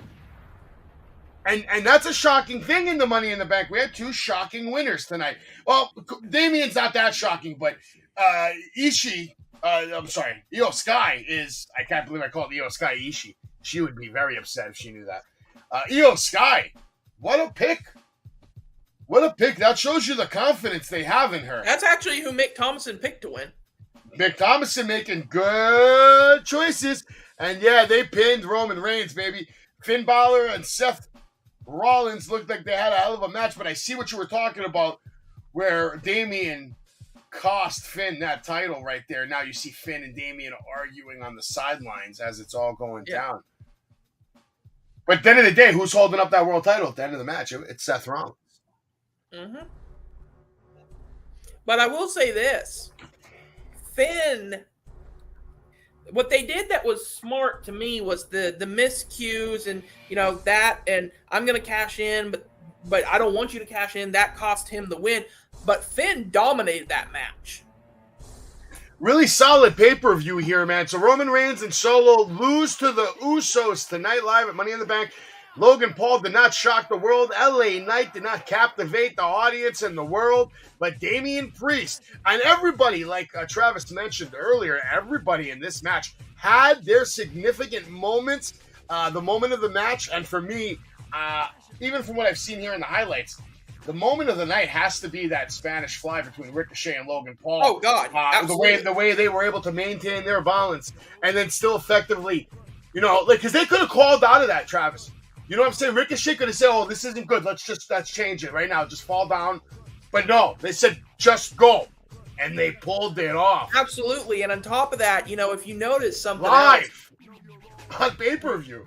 If you notice something else, though, when you notice that, because I was watching it back and I saw this, they completely missed the first table and went through the second one. And this, ladies and gentlemen, is how you do it correctly. You set up two, so if they miss, they'll go through the other one. You don't go, well, we're going to put the table and we're going to put it 50 feet out for a 64-year-old man. Think about this. You got to give a lot of credit to a Logan Paul, because Ricochet's someone that's been in this business for so long. You would expect him to be able to get out of a situation like that and still make it look good, because he has the reps, he has the experience, and he's that damn good. Logan Paul, what is this, his fifth match? For him to be able to maintain enough control to just even finish that sequence, it's unbelievable talent this man has.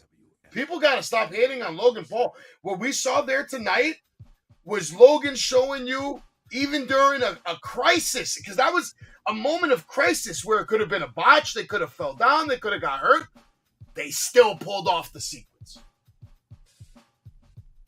And that's a two-man spot. That spot cannot be carried by just one guy. Both guys have to be pretty much perfect to get that spot off from a springboard off the second rope. And not even that, it wasn't even a springboard. They went from landing like that nut shot, basically. They were both like bouncing on the ropes, and then they manipulated into a springboard, all while staying on the ropes, not falling, into a Spanish fucking fly, man. Oh yeah, like I've said before, and I will stand by it. I don't like Logan Paul as a person, but as a competitor, he is top notch. Mick Thomason, I'm going to agree with you. I haven't seen the whole night, but from the highlights I just saw and the two matches I did get to watch, an awesome pay-per-view. Awesome pay-per-view, and I agree with Johannes. Yeah. Even if you hate him, you love him, he should become a full-timer. He's meant for this. So, news, I just looked this up. I have news because talking about the Sting thing made me find it out. So, first of all, God knows somebody's looking out for Sammy because Sammy has announced that he has a bruised ankle, but that's all he has. No fractures, no anything, just bruised. And I'm like, damn, somebody's looking out for this dude. And then, not that this is big news, but Sammy said the bigger thing that hurts right now, maybe a little dramatic, but the bigger thing that hurts right now is his heart because Fuego del Sol is now a free agent and he is not re-signing with AEW. Just trying to go through the results here real quick. Shockingly, I need to see what happened here, but they gave it back. They gave it to Liv Morgan. They gave it to Raquel. I didn't see that coming. Shayna Baszler. Is that the most shocking result of the night for you? Yes. For me, I did not expect that. No. We're having the Money in the Bank press conference now, too, Travis, so if we could keep going. Oh, yeah, they're having the press conference about to go live right now. Finn Balor took a L to the world champion Seth Rollins. He was able to retain his world title with a little assist from Damian Priest, which sets up a great storyline on Raw tomorrow night, or Monday night, excuse me. Can't believe Shayna Baszler and Ronda lost. That's fucking crazy. Cody defeats Dom clean in the middle of the ring. Hold on. Gunther retains against Riddle. Hold on. We can't talk about Shayna Baszler and Ronda Rousey losing without making it clear because Shayna Baszler choked out and turned on Ronda Rousey. So we are going to get the Ronda Rousey-Shayna Baszler feud that a lot of people have wanted for a while. I've wanted that to me, but that should be a feud for WrestleMania. Oh, I agree. But I guess they're pulling it. Well, I guess that could be a timeless feud, though. Yeah. They might slow burn it. Maybe Shayna's gonna hurt Ronda, and then Ronda comes back and screws Shayna out of a championship or something. I know both of them were in it. Did they ever face each other in UFC, or they were just both in it? I do not think so. I do not believe that has ever happened. I don't think they did either. Cody Rhodes is going to be coming to this press conference first. Let's hear what he has to say. I'm sure you're like a minute behind me. Cody looks very well. He's not wearing the wrist guard anymore. Was he wearing the wrist guard during the match? Yes. Did you know there's adrenaline in his soul? Keeps like that's it. No, I'm trying to see if I can find it because right now it's back on the network. Well, I'm on the network, but right now they're showing some weird something with Dana Brooke and Athena. That's okay, no problem. I'm seeing it. Cody's saying his back's feeling a little better right now. What's the first question they're going to ask this man? Let's see. Are things finished with you and Brock Lesnar? Like, what? I mean, I'm gonna. Once I get my special, I want you to kind of tell me about that thing you were talking about the linking the specials. Okay. I want to try it. So, well, first of all, before we even get into that, because you have to do it pretty quickly. You know that you press X and then O to throw them into the rings, right? To throw them into the rings? To throw them into the ropes. Yeah, I know that. Yeah, like this. Okay. Yeah. Yeah, so that'll be step one. So that's why I was asking. So. No, man, come on. Don't talk to me like I'm a moron. God damn it. No, it's just you have to do it really quick. All right, so you throw them into the ropes, and then you do the special. Is what you're saying? Like analog? No. So once you get to where the signature is, you'll hit special. Then you'll want to throw them into you'll get it in the flashing special state, and then you'll want to do it. And then you hit the special button like the same way you would do a finisher. Right. Oh, okay. So it's basically the same thing. All right. Right. So like for Omega, what you can do, and I'll show you when you get there. But what you can do for Omega, for instance, I assume you're playing as Omega, right? Yes. Okay, so like what you can do, for instance, you can throw Moxley into the ropes, hit him with the V trigger, and then immediately go like press up on the right stick or whatever, and then immediately hit him with one winged angel. So you can go V trigger, one winged angel. And as far as we've seen, nobody is kicked out of a double finisher even online yet, which is insane. But see, that's the thing. It took me a while to learn this, and this is what I really liked this. But it's like No Mercy. I mean, listen, in No Mercy, I think you're mistaking the terminology. Linking specials is much different than doing 2 specials in a row or 3 specials in a row. Like in No Mercy, some wrestlers you could do up to 3 finishers with 1 special. Like Really? Depending on the special. Like the Stone Cold Stunner, it's fast. You could get off 3 of them. The one difference between this and No Mercy is in No Mercy, you could steal your opponent's finisher. I don't think you can do that in this game, from what I know. You can, but only if you have the ability to do so. So, but I don't get that, though. How do you have shouldn't every wrestler have that ability? No. Only people who are considered, like Adam Cole, for instance, has that ability, but say, like, Adam Page does not. That doesn't make sense. Well, I mean, Cole is kind of known for being more of a, All right, so let's pick this guy up. Let's get our special. There we go. Throw in the rubs. Okay. Oh, yeah. Now and then, yeah, and then again. Yeah, that's just because you have enough time to do 2. Yeah. Boom. Right. I didn't know. Perfecto. It took me a couple matches to realize you could do that. Oh, yeah. But that's the thing I actually would say I like about this game. As weird as this is going to sound, I'd actually say this game has a steeper learning curve than the WWE games. It does. No, it absolutely does, because the 2K game is basically the same fucking engine every year with minor tweaks here and there. Mm-hmm. Yeah, more or less, and yeah, look, I like the WWE games, but I also really do like this game. And the thing is, this game's great, man. I don't care what anybody says. I'm gonna actually put on a review of this game probably at sometime this weekend, maybe tomorrow. I like it. I'm gonna give it a good review. I'm gonna give it probably like a 9 or an 8.5 out of 10 because it's a solid title for their first attempt. Yeah, I'd give it an 8.5 for sure. And here's the thing, we keep saying for their first attempt. If this is, in fact, done like a live service where we get constant updates instead of having to buy a new game, I'm like, that's going to make it even better because we'll just be like, hey, we've already got... I just hope that they don't listen to everybody, because you know how everybody's going to have ideas. Oh, we should do this, we should do that. Yeah. Tweak this, tweak that. I think they put out a good product. They should listen to the overall criticisms for about 6 months even. Mm-hmm. And then from there make adequate adjustants. Don't listen to the 4 people that are bitching about one thing. Try to listen to the majority of the fans. Right. Like don't like here's the number one thing that I'm gonna say immediately, okay? Don't listen to anyone whose complaint is, well, it doesn't look as good as the 2K games. No, but it was never going to, because that wasn't what they were going for. Well, that's an immediate disqualification for a conversation when somebody starts it off with that, because they don't care about quality. They just care about how it looks. So it's the same thing like these guys that go and get a girl. They go and find a model. They need to marry a model because she looks great, but she's fucking worthless in between here. But that doesn't matter because it looks great. Yeah, I used to have a friend who... his wife loved watching those, like those Beverly Hills Wives or whatever stuff. And she was like, they have these beautiful houses. I'm like, yeah, but they're pieces of shit.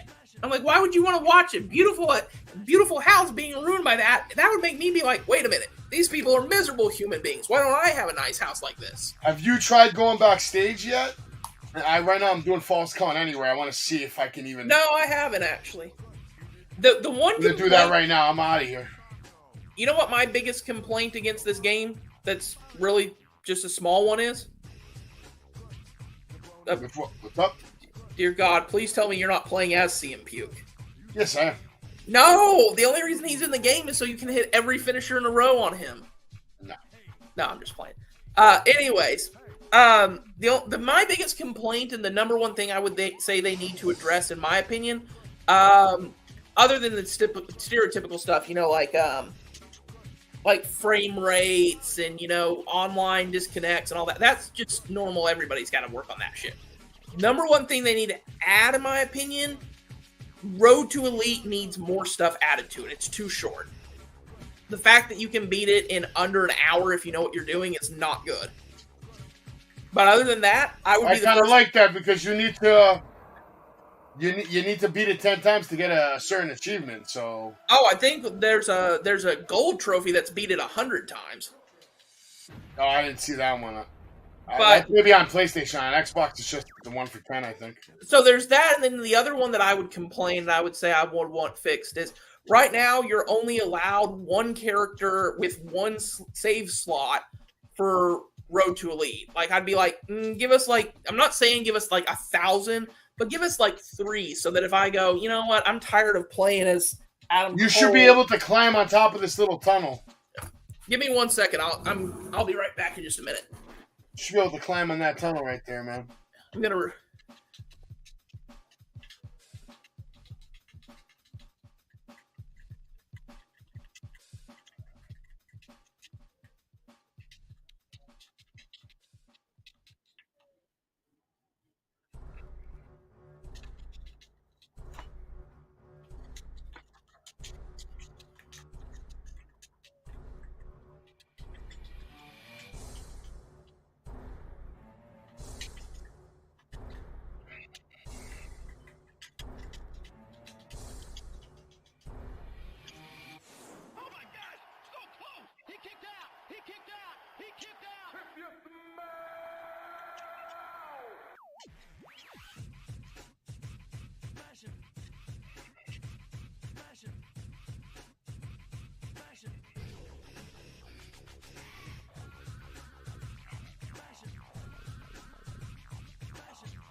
Okay, I'm back. And all this talk of a fight forever is going to make me... Cody was basically saying that they should be dropping news on his documentary soon because they've been working on it for a long time. Yeah, I would agree. I'm going to take a little break from Assassin's Creed Odyssey. I think I'm going to play some AEW. We got to figure out a way to get you set up, man. So this way you can have a better computer, a fucking stream capture thing so you can stream video games easy. Yeah. But I'm going to ask you. We got to figure out a way to get you a bunch of free shit, Travis. That's what we got to do. I mean, I agree. I know you agree. Who doesn't like free shit? I'm going to go with social justice warriors, but outside of them, who cares? But I will ask you a question, Savage. Sure. For AEW, because I'm currently going to play it as him. So my simple question, right? Who can stop the path of Cage? Like if you Cage. Huh? Who's Cage? Brian Cage. Ah, okay. I still say that Brian Cage is someone that if they had booked him better, could have been a top tier talent. Them having... There's nothing wrong with Brian Cage, man, but if you don't have the people behind him, they're gonna just give up on him right away. I feel like AEW, they make decisions, and then if they don't see the results they want from sales or the fans or T-shirts or whatever, they quickly change narrative. They do, and here's the other thing, and we'll have to see if this is. I'd have to find out more information to know if this is true. But there's a rumor floating that one of the reasons why Brian Cage was never really pushed was basically, and I don't think there's a whole lot of truth to this. I think this is rumor and speculation, all that. But supposedly, Moxley was his stereotypical, oh, we're going to do this and you're going to bleed and I'm going to cut your head here. And Cage was like, no, if you want to let yourself bleed, that's fine, but I'm not doing that. They're doing a double press conference now where they have the 2 Money in the Bank winners. Oh, Damien and Io Sky, and of course Io Sky has Bailey with her. I think this is going to actually really elevate Io Sky, man, to a level people did not expect. So I can tell you this: the creative, how I was talking about how the women's Money in the Bank had a very creative finish. So they introduced this thing in the middle that it was Zoe Starks and Trish Stratus were going to try and handcuff Becky to the bottom ring rope. So that didn't work, and then Bailey, she used it like a fish hook, like this, to drag Bailey back down. Becky used the handcuff that way. Well, before that, Io was about to reach the top, and Bailey shoved the ladder over. So what happened was the two of them were climbing, So Bailey. Right here, hold on. Oh, sorry.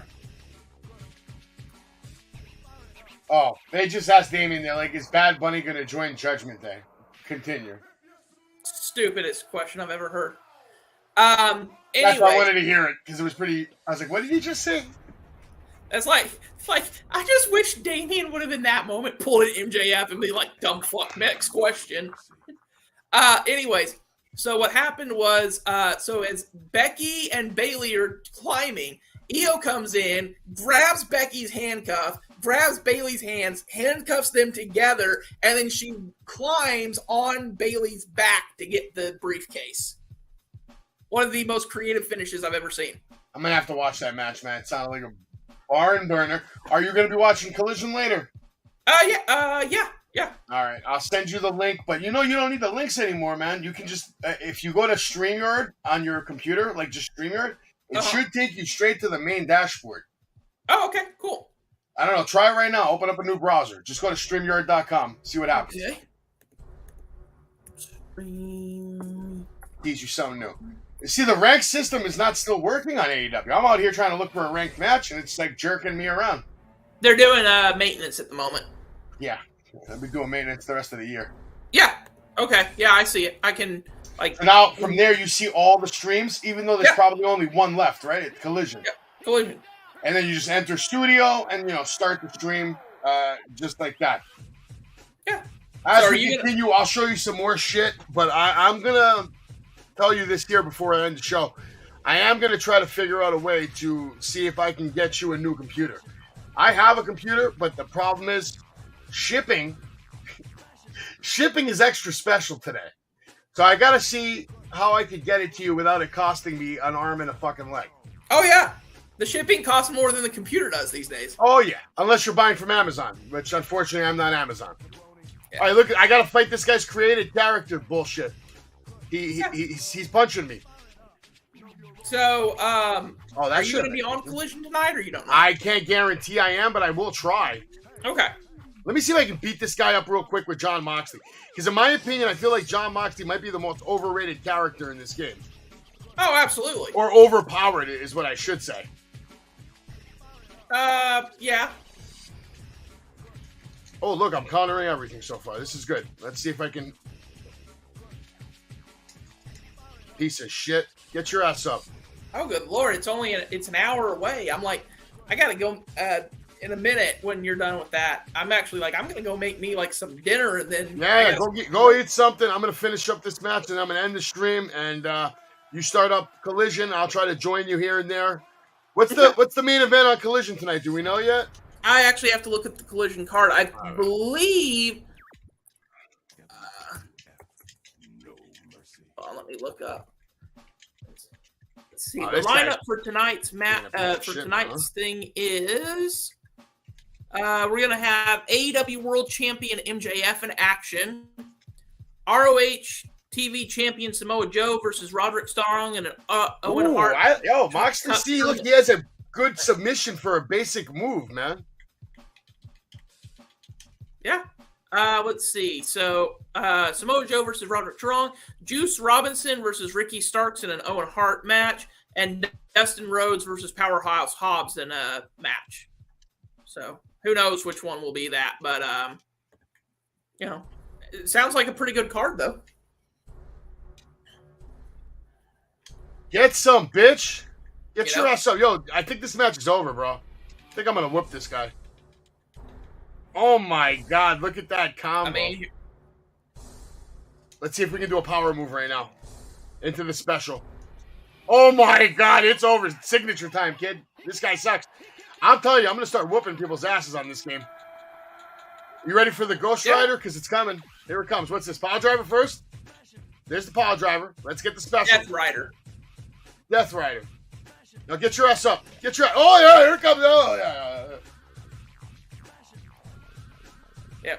Now The we're gonna double, hit him. It should be over. It should be over. I It loved should be when they over. were. I loved when he was doing his. These first, kids are using turbo controllers.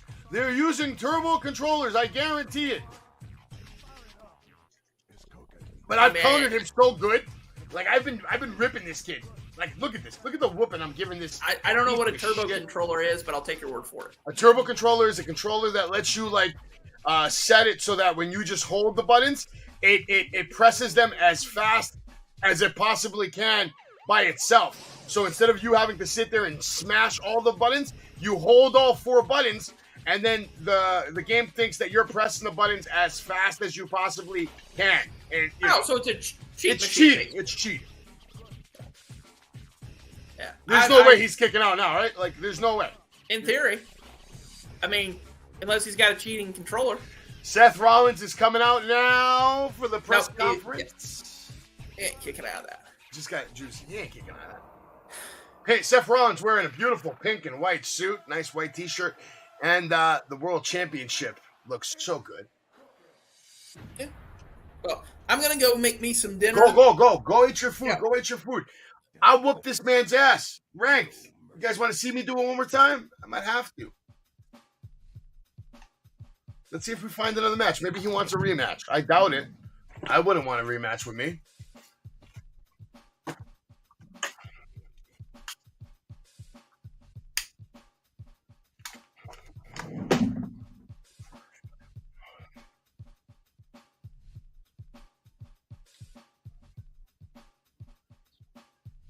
Thank you, Johannes. I appreciate you as always.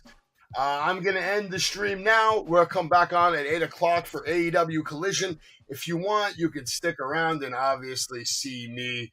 I'm fighting right now as Brody Lee. We're getting on the full screen. Well, I'm not fighting as Brody Lee. I'm fighting Brody Lee as Jon Moxley. Very interesting scenario here.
WWF, no mercy.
Bullshit.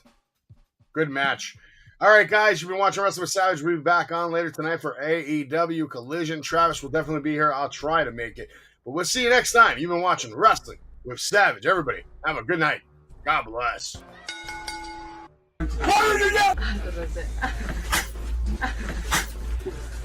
Nice tipping.